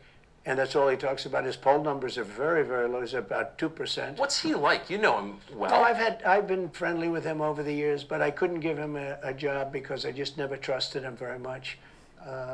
I was just never one of his people that really trusted him. I never gave him the job. And that's one of the reasons he feels so hurt and so betrayed.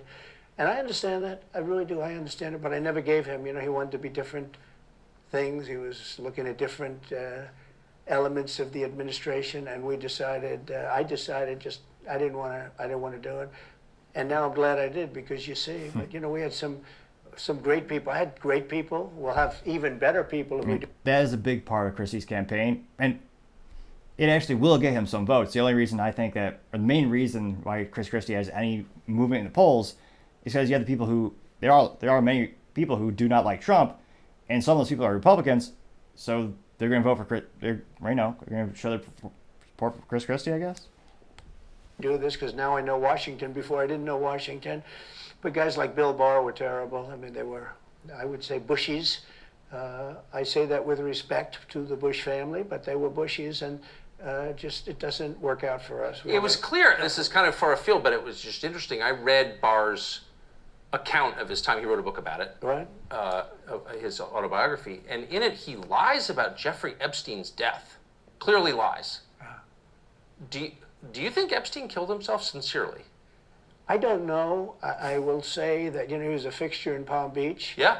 I don't know what Barr said about it either. I have no idea what. Of all the times to be like politically correct or like neutral with an ideal or a conspiracy theory, this is a weird topic to choose because, again, this is an issue where he was in a jail cell. None of the cameras worked. The guards were just happened to be away.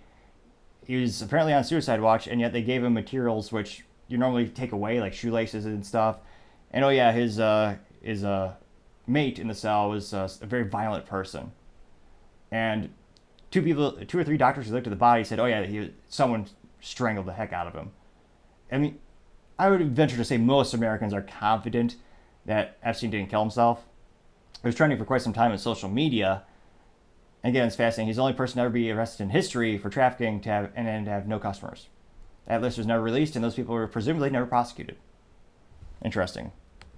He said, what did he say? He killed himself, probably? He said he killed himself and that they were going to do this investigation. They never did the investigation. It's never been public. Well, and they hid it. And, like, why are they doing that? He And clearly Barr knew. But why would Bill Barr be covering up the death of Jeffrey Epstein? Bill Barr didn't do an investigation on the election fraud either, okay? He said he did, and he pretended he did, but he didn't. McSwain, the U.S. attorney in Pennsylvania, Philadelphia, said Barr just wouldn't let him do it. It was crazy. Barr became so petrified, so frightened of being impeached. We're going to impeach him. I don't know if you remember it. Yeah. It's not a big moment in history. But they said, we're going to impeach. You know, they play a much rougher game, the left, the lunatics. And they were going to impeach Bill Barr, and he was petrified. Now, how do you not get impeached? Don't do any of this stuff. But he didn't do the job there. I don't know what he did with Epstein, but possibly he didn't. Do you think it's possible that Epstein was killed? Oh, sure, it's possible. I mean, I don't really believe. I think he probably committed suicide. Right. He had a life with, you know, beautiful homes and beautiful everything, and he all of a sudden he's incarcerated and not doing very well. I would say that he did, but there are those people. There are many people. I think you're one of them, right? But a lot of people think that he was killed. He knew a lot on a lot of people. He was killed. You think so? I think the closer you look, I'm not a conspiracy person at all. I believe everything I hear. But yeah, the closer you look into it, I mean, the Attorney General of the United States, your Attorney General, clearly lied about the Epstein death. Yeah, he was. Why? He was certainly. It wasn't well done. They had no cameras. They had no anything. Everybody was sleeping, and you know, a case could be made. Look, I'm not going to get involved in it, but I can tell you, a case could be made either way. But it certainly wasn't the most well-run place. So the reason I'm asking you is I'm looking at the trajectory since 2015 when you got into politics, you know, for real, and then won.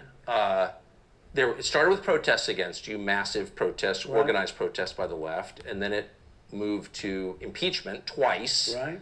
And now indictment. I mean, the next stage is violence. Are you worried that they're going to try and kill you? Why wouldn't they try and kill you, honestly? They're savage animals. They are people that are sick, really sick. You have great people in the Democrat Party. You have great people that are Democrats. Most of the people in our country are fantastic, and I'm representing everybody. I'm not just Republicans or conservatives. I represent everybody. I'm the president of everybody.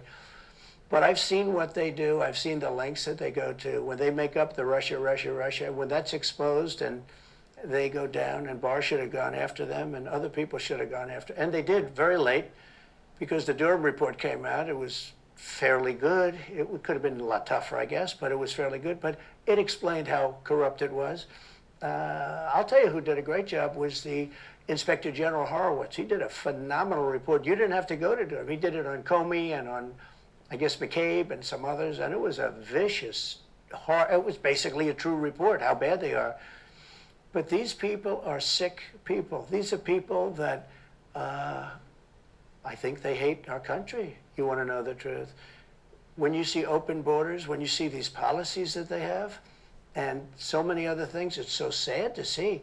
You know, we have a country that's very fragile right now. I've never seen, I will say, look, I ran in 16, which was 15, but I ran in 16, election in 16, and there was tremendous spirit.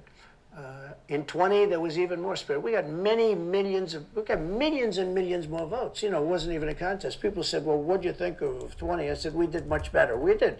You got to base it on the number of votes. We got many more votes in 20 than we did in 16. But the election was rigged. It was a rigged election. And with COVID, they used COVID to cheat in a lot of different things, and we have so much on it. It's like so easy. But we had judges that didn't want to look. We had people didn't want to get involved. It was said they could. He's a conspiracy theorist if you say anything about the election. But I have never seen spirit like there is right now. Even coming down here, just the people on the road that are just absolutely going crazy. And the reason is, Yeah, I think they like me, and I know they love my policies. I hope they like me too. You know, a lot of people say they don't like me, but they like my policies. I think they like me. But I have never seen spirit like it is right now. And the reason is because crooked Joe Biden is so bad. He's the worst president in the history of our country. I don't think he's going to make it to the gate, but, you know, you never know. But he's a corrupt person, so corrupt that I took the name off Hillary. You know, I don't do two people at one time. I took the crooked Hillary and I retired the name. It was a good day for her. I bet she was very happy. And I'm almost surprised it's not like a ceremony taking down the jersey and giving it to someone else. He should have someone like in an animation department do some stuff like that and put it on social media. It'd go viral exponentially. It for Joe because it's crooked Joe. But Joe is really... But you don't think he's going to make it to November of 2024? Well, I think he's worse mentally than he is physically. And physically, he's not exactly a triathlete or any kind of an athlete. You look at him, he can't walk to the helicopter. He walks, he can't lift his feet out of the grass. You know, it's only 2 inches at the White House, right? That's not a lot. But you watch him, and it looks like he's walking on toothpicks. So, and then you see him on the beach where he can't lift a chair. You know, those chairs are meant to be light, right? They're like 2 ounces. Yeah. There's going to be Snopes. Those chairs are not 2 ounces, sir. They're actually 16.5 ounces made of aluminum or some fact check like that. I'm sure that's happening. Lift him up. He can't lift the chair. He can't walk to the chair. And I don't know what they're doing with the beach. You know, this beach is seeming to play a big role, but they love pictures of him on the beach. I think he looks terrible on the beach. He looks terrible on the beach. Skinny legs. Well, he can't walk through the sand. You know, sand is not that easy to walk through, but when he walks through it, he can't walk through the sand. And there's somebody in there that thinks he looks fabulous at the beach. I think he looks horrible at the beach. Plus, the beach doesn't represent what a president's supposed to be doing. You're supposed to be working. You're supposed to be getting us out of that horrible, horrible war that we're very much involved in with Russia and Ukraine. You could do that. You could do that very easily. I believe you could do that I don't believe he could do it because he's just incompetent. Again, the U.S. could solve that overnight.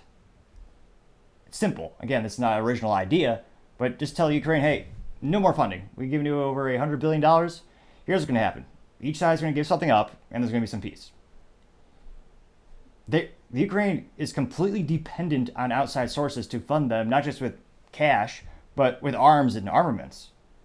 If all the countries really want, if the world really wanted peace, if all the countries really wanted peace, they just decrease their support of Ukraine and just tell both sides, hey, we're not going to keep supporting you. You two are going to have to work this out. Make a compromise. It's quite literally that simple. And I'm no Henry Kissinger. Granted, I hopefully better looking than him, though. Granted. But that's a war that should end immediately, not because of one side or the other, because hundreds of thousands of people are being killed. Can you imagine you're in an apartment house and rockets are going into that building and blowing it up and knocking it down? And why should anybody, human beings, these are human, whether they're Russian or Ukrainian or whatever they are, it's got to be stopped. And it can't be stopped very easily. It would have never started. If I were president, it would have never started. Now, it is interesting. Some people do not like his foreign policies, but that was one of the few times where Russia didn't expand.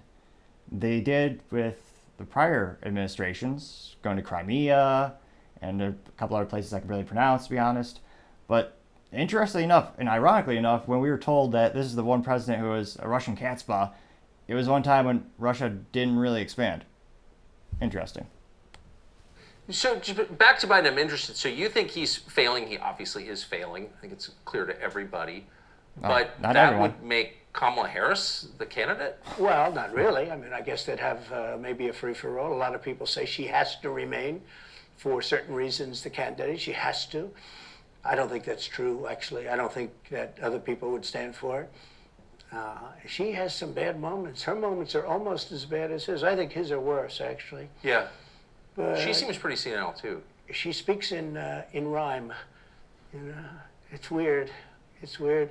But she has bad moments. And In rhyme? Of all the things that Trump could do in terms of, again, I'm not saying this is a politically good idea, but if he's leaning into the thing where he gives people's names, how has he not correlated her laugh? Like, many people have correlated Kamala Harris's laugh with the Joker from Batman. how Trump hasn't connected the dots or the lines to come up with like a nickname that goes into that is beyond me.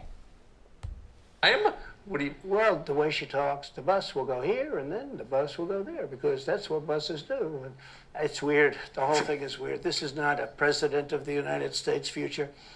And I think they probably have some kind of a primary and other people will get involved. Newsom, right?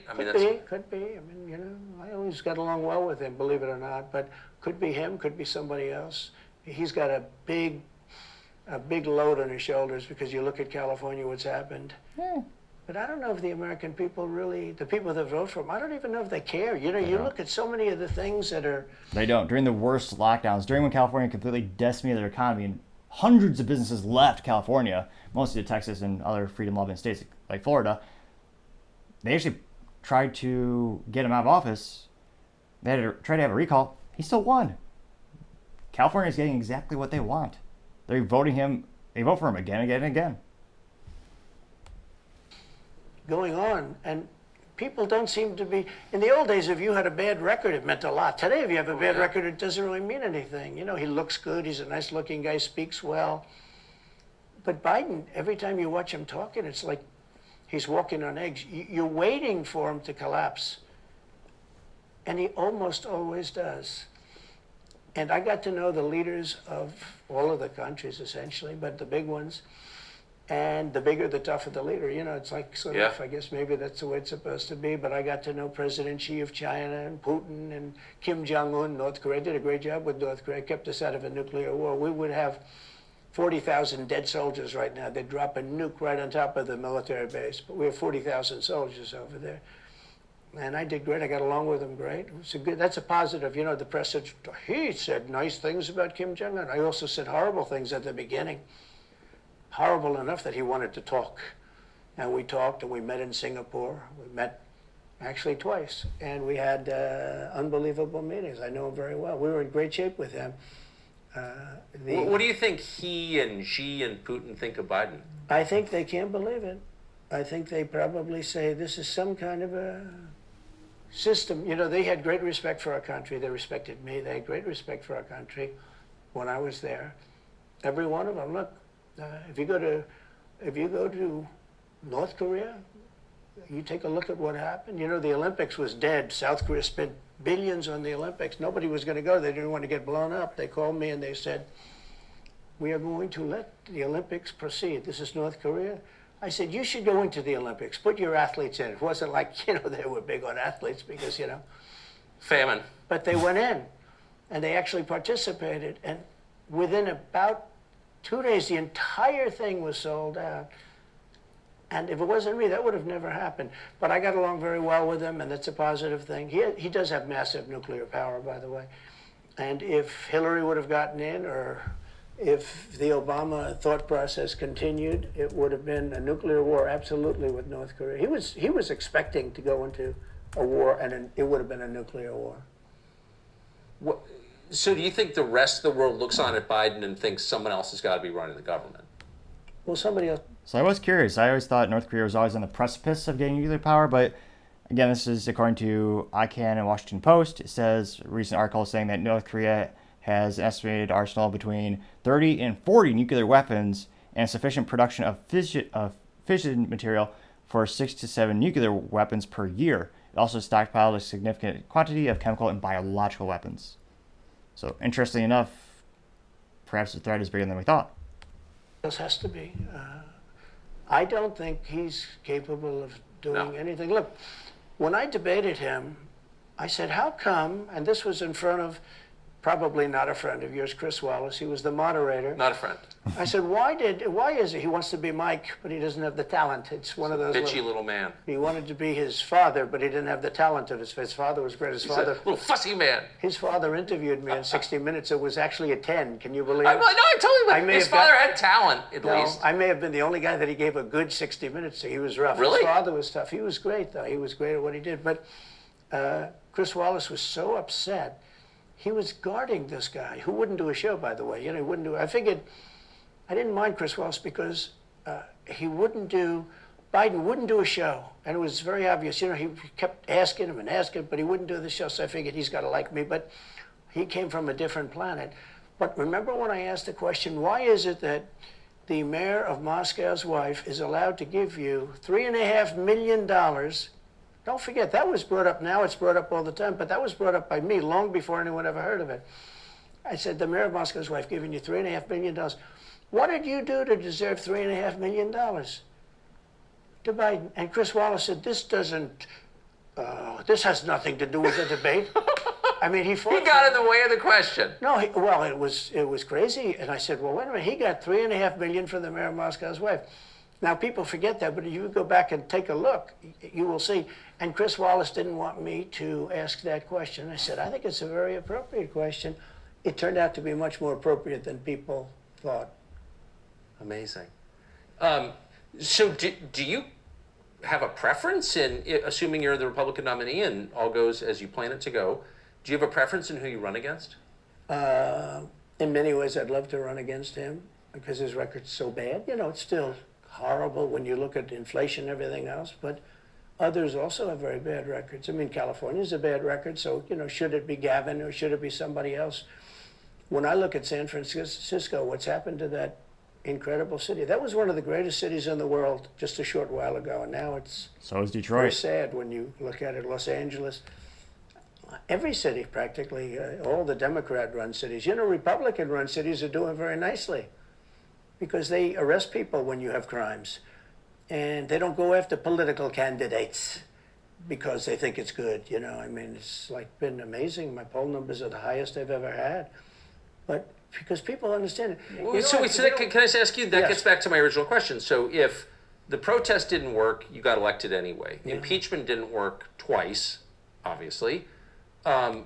Indictment is not working. Your poll numbers go up. When they raided Mar-a-Lago in August of last year, your numbers went up. They can indict you 20 times, and you're not gonna lose the Republican primary because of that. Well, so it makes it look even more ridiculous. I mean, the 4 indictments, and maybe there'll be more. I don't know. These people are crazy. But they're counterproductive. So if you chart it out, it's an escalation, is what I'm saying. Yeah. So what's next? After, try to put you in prison for the rest of your life, that's not working. So, like, don't they have to kill you now? I think the people of our country don't get enough credit for how smart they are. And I'm not sure I would have said this 10 years ago, but they get it.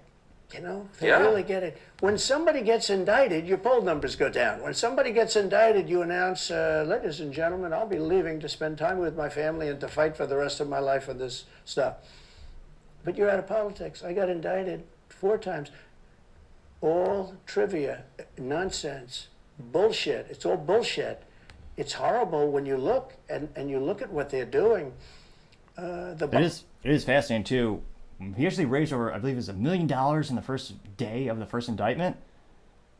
It was quite the opposite of the traditional politician situation where normally it would tank their ratings, the support would evaporate over precipitously a couple minutes. But for him, quite the antithesis, it was the opposite. He raised unprecedented amount of cash from that, or funds for his campaign, and his ratings went up. Now, granted, those ratings are probably for people who are already more likely to vote Republican on average, and you do need the middle people in order to get elected. But it was fascinating to see. Boxes hoax. I'm covered by the Presidential Records Act. I'm allowed to do exactly that. He's not covered, and he's got 25 times the number of boxes, and he's got them stored in Chinatown. He's got them stored in a flimsy garage underneath his Corvette at Penn. And by the way, at Penn, he gets millions of dollars. China pays this guy millions of dollars. See, I think he's the most corrupt president we've ever had. And he also has the distinction of being the most incompetent.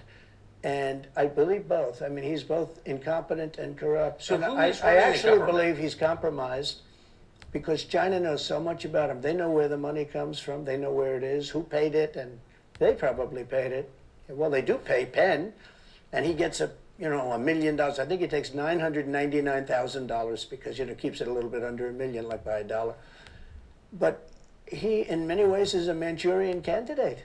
We have a Manchurian candidate, and he's afraid to tell Russia to get out of Cuba. He's afraid to tell China to get out of Cuba. He's afraid. China now is building, think of this, China is building military installations in Cuba.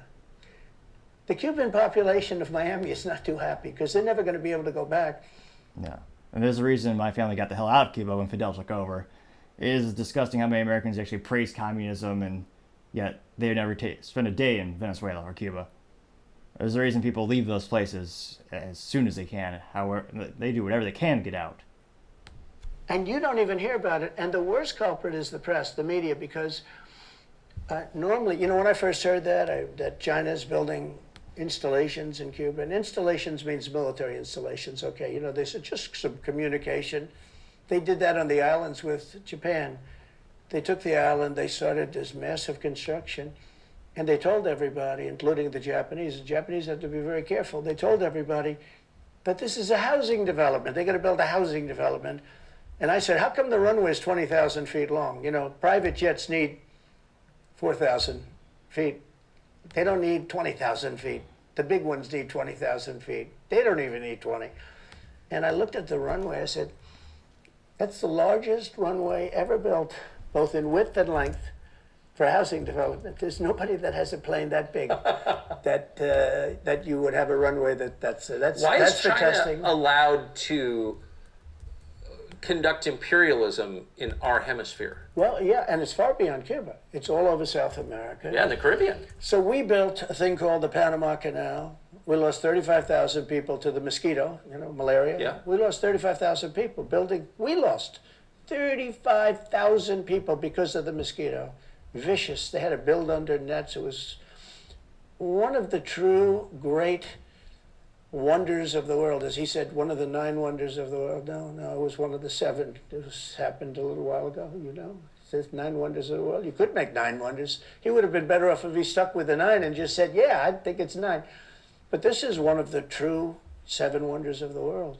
And you take a look at the Panama Canal. It was such an incredible engineering marvel. We sold it under Jimmy Carter. We sold it to Panama for $1. The following day, they quadrupled the amount of money the ships had to pay to get across. They didn't lose one ship. And now they've made it much bigger, and now they've widened it. They've doubled it, right? They've more than doubled it. And it's one of the most profitable things. Any time it's just incredible, right? We gave it away for $1. China now controls it. They actually control the Panama Canal. They run it, they control it. And we shouldn't let that happen. And we can't let China be in Cuba.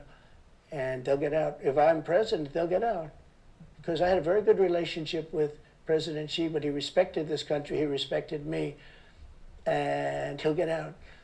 And we can't let them run the Panama Canal. We built the Panama Canal. Should have never been given to Panama. We should have had it. But we gave it for $1. Think of it. They quadrupled. In one day, they lifted the fees, which are, you know, pretty big for these massive ships to go through, right? Rather than going around the Cape and through all the tremendous storms, such beauty, such, you know, it's beautiful stuff. But you didn't want to get caught in those storms. Those were storms that wiped out the biggest ships.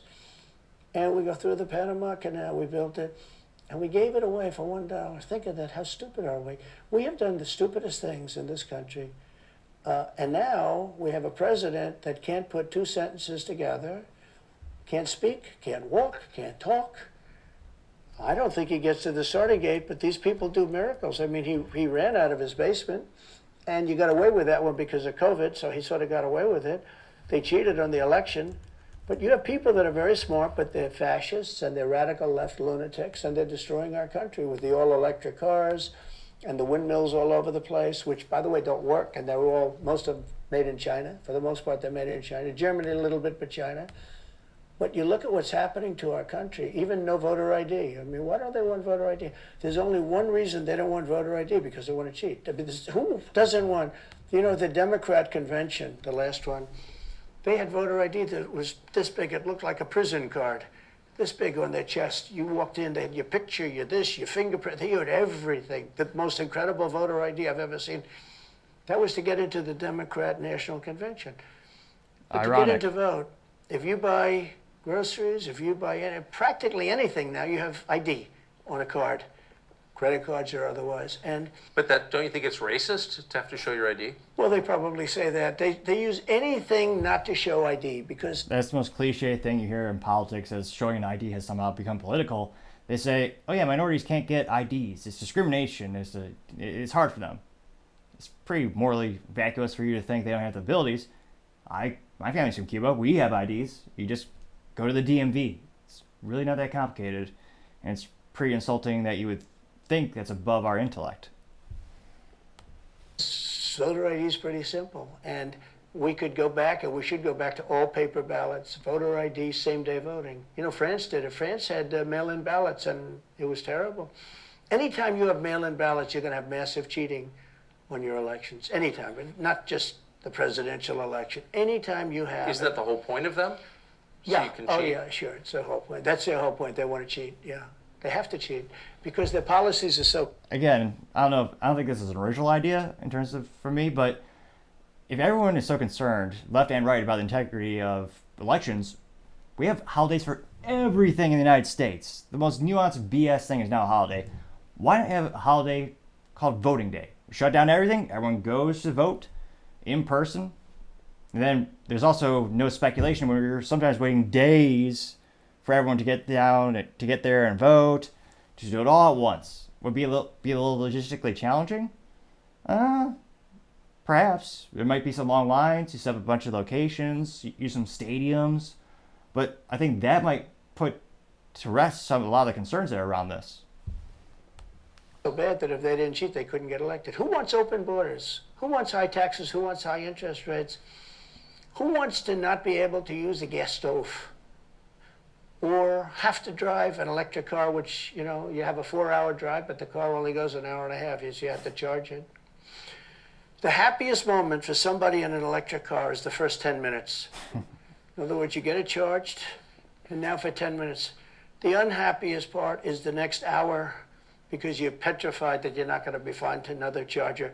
People, I'm saying, if people, I'm not knocking electric cars, they're fine. They're fine. But if people want to buy a gasoline car or a hybrid, hybrids are pretty good, actually, but they should be allowed to buy. They don't want to do any of this. So right now, California's in a big brownout because their grid is a disaster. The grid all over the country is sort of a disaster. But they the still grid want in you to get an California- EV. And yet, they want to have in a very short period of time millions and millions of cars going off that grid, essentially.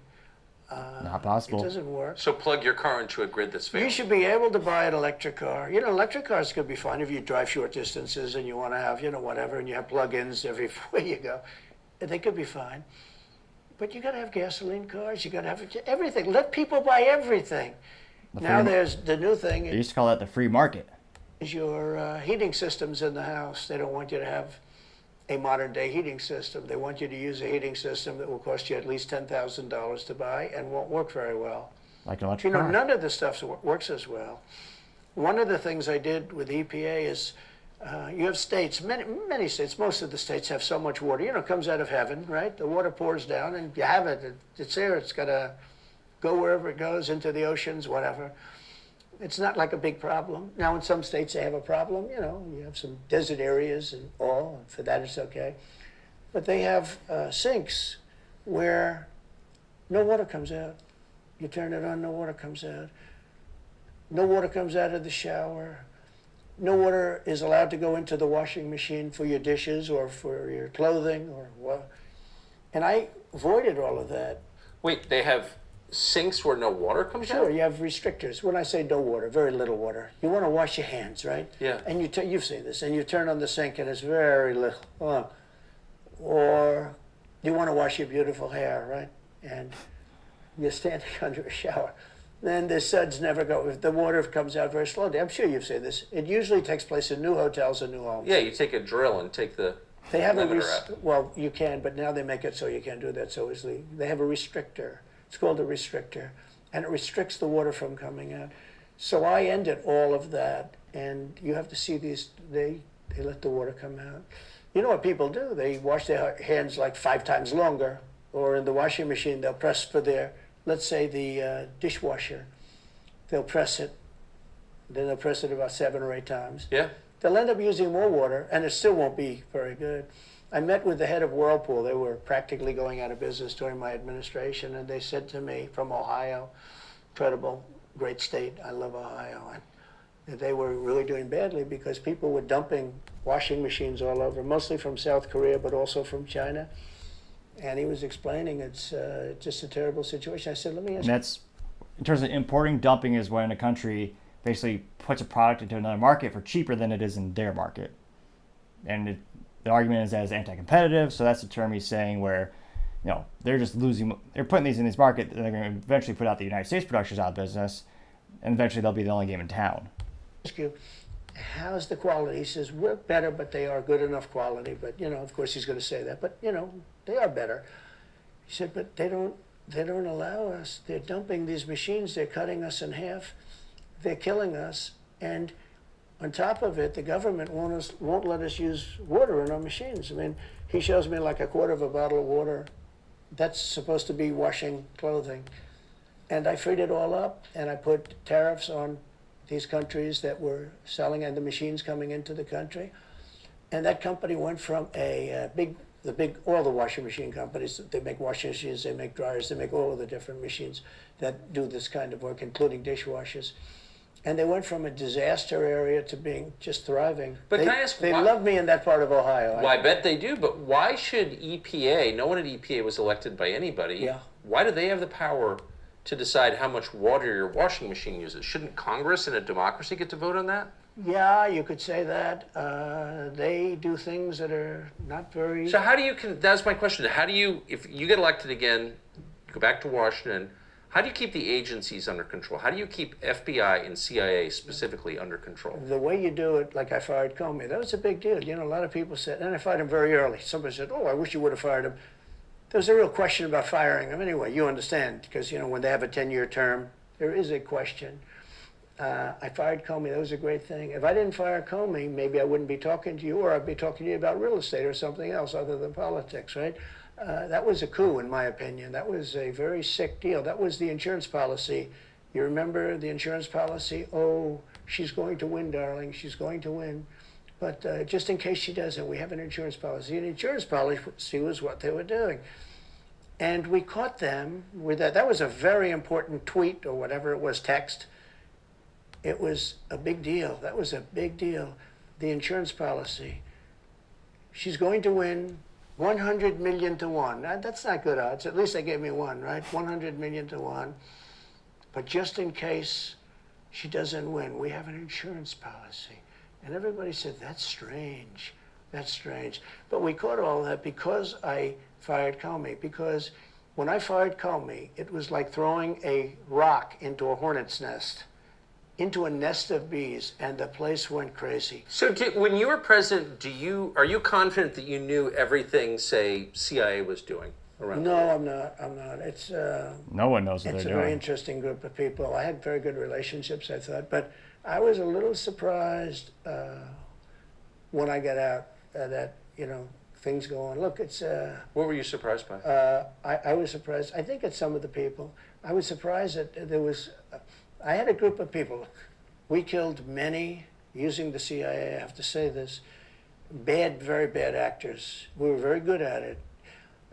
You look at Soleimani, you look at al-Baghdadi, bigger than Osama bin Laden. I mean, Osama bin Laden is, but al-Baghdadi did ISIS, and he was rebuilding ISIS very strongly. And that was the CIA that did that?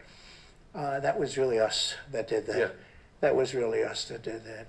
And Soleimani was us that did that, not so much CIA. But we did some very good work with the CIA. But I started, when I looked at the 51 intelligence agents saying that was the laptop from hell was Russia disinformation, when I took a look at that, I said, that's a horrible thing. They knew it wasn't. They knew it was not. They all swore and by it the way, wasn't. you're talking about cheating on the election? McLaughlin and Fabrizio, great pollsters, they said a thing like that plus other things meant anywhere from 10 to 17% of the vote would change. Whatever happened to Mike Pence? You've always been nice to Pence. I've never heard you criticize Pence. You've defended him in public many, many times. He's out there attacking you. What is that? So Mike wants to run for president. You got to understand, In my opinion, Mike Pence had the absolute right to send the votes back to the legislatures. The Democrats and everybody said, you don't have the right. In other words, what I said, is he a human conveyor belt? You mean if he finds fraud in Pennsylvania, in Georgia, in any of these states, Arizona, he has to send them to Mitch McConnell, right? That's right, sir. Well, if he finds fraud, he has to? Yes, sir. I said, so he's a conveyor belt. Boom, put him in. I said, I don't agree with that. And we had some lawyers, not all, we had some lawyers that said, no, you do have the right to send them back to the legislatures to be rechecked. Because if you looked at what went on in Wisconsin, who, by the way, now agree with me, Wisconsin has been virtually, other than the fact they're not allowed to do anything statutorily, but Wisconsin has been, I mean, what they found is incredible. I mean, we won Wisconsin. But Mike Pence had the right, in my opinion, to send them back. Do you ever talk to him now? No, I haven't spoken to him in a long time. I was very disappointed in him. I didn't want to do what Thomas Jefferson did. Thomas Jefferson, it was Georgia. And it was, hear ye, hear ye, the great state of Georgia is not capable or allowed to tabulate their votes. And Thomas Jefferson, who was the vice president, said, is Georgia sure that they cannot tabulate their votes? Georgia is sure. He didn't send them back and have them redo it. He said, we will keep the votes of the great state of Georgia for Thomas Jefferson and his president. I didn't ask him for that. Could have done that too, but I didn't. I thought that would be turmoil. I asked him to send him back to his legislature, to the legislatures, you know, in Wisconsin, let's say. But why didn't he? I mean, you worked together for 4 years. You're the president. He's VP. You say you're aligned on everything. I think he got very bad advice. I really do. Now, let me tell you what happened. I sat there with a few people. I think his lawyer was in the room too. His lawyer was very much against it. There were other lawyers that felt you could do it. It was one of those things. I think you could have done it. I think you can always do something if you see fraud or if you see problems. But it's very interesting. So after the election was over, the rhinos got together with the Democrats and they redid the election, so you couldn't do it anymore. So then I called the people. I said, so in other words, you're saying I was right. You could do it. Yes, you could do it. In other words, they took the Voting Act and they redid it so the vice president no longer has the power to do what I said he could do. So when that happened, I said, wow. And you know, you'd look some of these Democrats in the eye and they'd say, he has absolutely no right to do it. And immediately after the election, they met rhinos, could name them all, and Democrats, and they approved. It's interesting that there's a lot of Republicans who are secretly Democrats, but there's no Democrats that are secretly Republican. How it only goes one way. Legislation that takes away the right of the vice president to do it. So I said, so you're saying I was right. The vice president did have the right to do it, and they said, yes, he did. So if you're saying they stole it from you last time, why wouldn't they do the same this time? Oh, well, they'll try. They're going to be trying, yeah. And not only me, you know. Look, DeSantis is out. I think he's got... Again, but that's the big issue. I know there's a lot of questions to be had about the 2020 election in terms of, was there enough evidence? What was the percentage of voter fraud? With the data we have now, again, I don't know if there's a box somewhere we don't know about. But again, if it was rigged, how are you going to do it? What are you going to do differently this time? Because if the mechanisms are still in place, then what's the game plan? I think that's what a lot of people are tuning in to hear. Gonzo, he was at a level. People have figured him out. He's gone. But if somebody else got in, other than me, they'll go at him just as viciously as they did me. These people are sick. They will go after them. And a lot of people say they won't be able to hold up. I do get credit for holding up quite well, I must tell you. I think it's... How do you do that? How do you get indicted, every week and stay cheerful? I think it's a lot easier because I'm so high in the polls, because it means the people get it. The people see it's a fraud. The people see it, like this horrible district attorney from just a little while ago, from essentially Atlanta, that's Fulton County. she said, basically, I don't have any right to challenge an election. Well, what about Stacey Abrams? What about Hillary Clinton? What about all of these Democrats that are still challenging my election? The same people that are saying he's challenging an election challenged my election. And they did it with slates. They did it with all sorts of things. They were very bad about it. But basically, they're suing me, and they're saying, you don't have any right to challenge it. If you challenge an election, we're going to indict you and put you in jail. So what they're doing is they've weaponized, and don't kid yourself, the DOJ and Biden and the whole group, they're watching all of this stuff. They love the local stuff. You know, the DA in Manhattan. Not only that, they put one of the DOJ top people into the Manhattan DA's office to run things. They don't even have a case against me. It's not even a case. Everyone says, even the Democrats say, you can't bring these cases. You have no case. The Attorney General or the District Attorney, Fannie Willis, in Atlanta, she's getting killed. Basically, she's saying Trump doesn't have the right to criticize an election. But you've been around long enough now. You've seen many elections criticized. I mean, Hillary Clinton goes crazy. Every time she talks, she says, he's not the president. Jimmy Carter said, he's not the president. Well, I am the president. Hillary Clinton called me, by the way, at 3:02 in the morning to congratulate me the night of the election. Did her voice crack? Well, her voice was, it's very different, I will say. I won't get into that. But what do you mean? Her voice was very different. Don't forget, they were all celebrating at 5 o'clock in the afternoon. And I came home and I said, you know, I think we won. I felt we won because the rallies are so big. You know, we'd go to Wisconsin and we'd go to Georgia. We'd go to different states. In Michigan, we'd have rallies. In Pennsylvania, we had 58,000 people in Butler. And I said, you know, how are we losing this? How do you have a rally where you have from 50 to 100,000 people, many of them? You know, I did 7 a day for a couple of days. That's a lot. That's a lot. These are big rallies, too. And I didn't hold back. I didn't say, let's make them let's do abbreviations, right? But they challenged this stuff. Yeah. Hillary called me up and conceded. Now, the word is that Obama said you have to do that. But she called up and totally conceded. But now, you know, every time you see her on television, she's saying, like, well, she's challenging the election. Do you think... So that would mean that she should be indicted, but that would mean also that Stacey Abrams in Georgia should be indicted, because she still thinks she won the election for governor. She still thinks that. She's never But they're not getting prosecuted. And do you think Stacey Abrams will be indicted for that? No, of course not. She won't be. The Democrats don't get indicted for things like that. They don't get impeached. No, it's a different thing. With that being said, yes, I had great support when they did impeachment hoax #1 and impeachment hoax #2.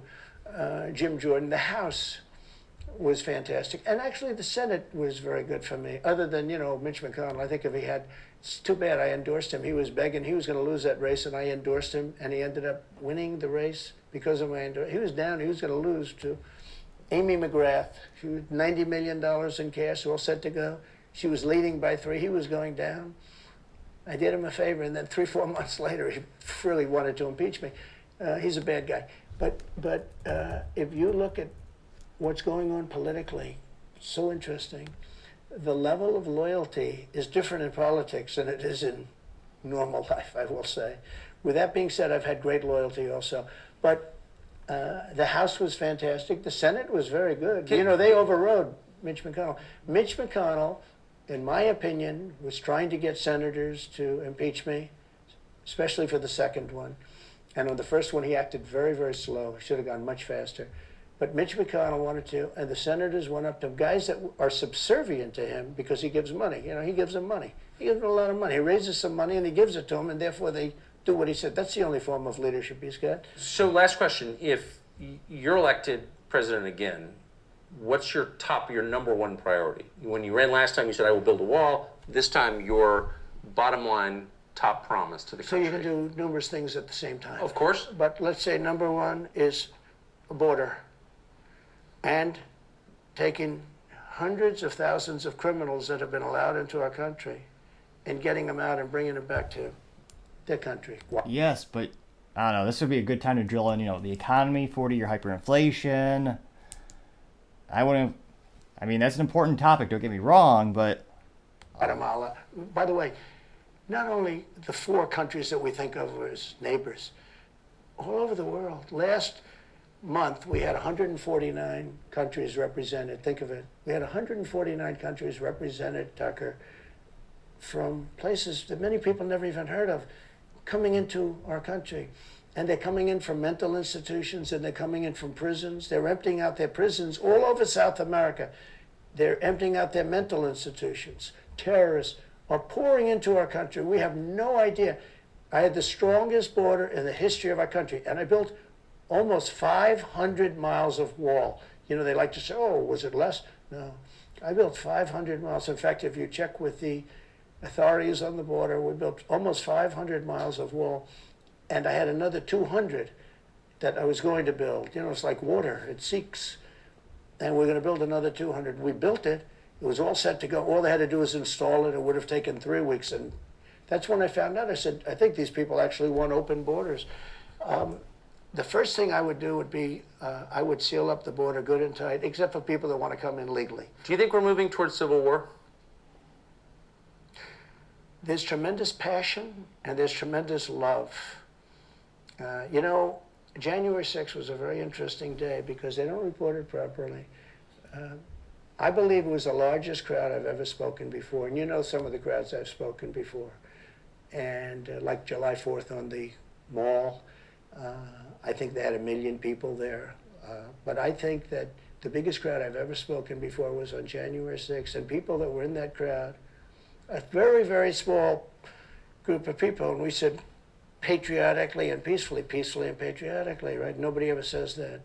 Go peacefully and patriotically. But people that were in that crowd that day, very small group of people, went down there, and then there are a lot of scenarios that we can talk about. But people in that crowd said it was the most beautiful day they've ever experienced. There was love in that crowd. There was love and unity. I have never seen such spirit and such passion and such love. And I've also never seen simultaneously and from the same people such hatred of what they've done to our country. So do you think it's possible that there's open conflict? We seem to be moving towards something. I don't know, because I don't know what it, you know, I can say this. There's a level of passion that I've never seen. There's a level of hatred that I've never seen, and that's probably a bad combination. Donald Trump, thank you. Thank you very much. Very much. Thank you. That is a bad combination. Bad combination. Thank you. So, pretty darn good interview. It'll be interesting to see. I mean, it certainly seems to be breaking the internet in terms of his trending on Twitter or now X. I mean, 220 million views in 24 hours. That's astronomical success. It'll be interesting to see. And again, I apologize for not having the picture-in-picture. Let me know if there's a software that you recommend. I tried a couple. The camera's not working on that. Did, thankfully, to feedback, was able to fix the focus issue. So now should be mostly in focus throughout the whole episode. So thanks to feedback, I fixed that problem as well. But it'll be interesting to see where they go from here. Now, going on to the business blunder of the day, you have a Boeing 737 MAX has yet another defect. It seems to be a trend because they've had quite some few defects with this particular vehicle. So this is actually from a supplier. They improperly drilled holes into the airplane components that supports the cabin pressure. Now, the Federal Aviation Administration claims that the holes are not a safety threat. However, they are one of several manufacturing flaws that Boeing has recently disclosed. Now, in this case, it almost, even if they say it's not a safety threat, the public perception, just the public perception of hearing, oh yeah, they drilled holes in the airplane where they shouldn't have, that's not going to bode a lot of confidence. So that's hugely going to be detrimental. This is the same airplane model where they're having a myriad of issues actually delivering them on time because of supply chain issues. And of course, some of that is to be taken into account because it's an airplane. It has more components than we could possibly fathom. There are hundreds of thousands of suppliers that give them components because not only does Boeing, make some things, but they also rely on other folks, just like the automotive industry, to give them some of the components to make the whole airplane come together. So it'll be interesting to see, how many more defects they're going to have, and can they stay ahead of the orders that they've been gathering, Because, of course, nowadays, 4-year hyperinflation, economic uncertainty, everyone needs to be getting sales. And a lot of these contracts, they're written, but a lot of these issues is they're going to get paid upon delivery. And I suspect Boeing is in very much the same case. But to have holes improperly drilled for an airplane, that's definitely not good news. And that is certainly the business blunder of the day. Thank you, everyone, for taking the time to tune in. And again, we're trying to get to 3,000 subscribers by the end of August. If you can click that button, I'd greatly appreciate it. Also, taking the time to like and comment the video is also appreciated because it helps with the video algorithm. Also, the feedback helps me make the show better and better. Thanks again for tuning in. Don't forget to tell your family, tell your friends, tell your coworkers, heck, tell your enemies, tell anyone and everyone. Just stay safe and fight the good fight.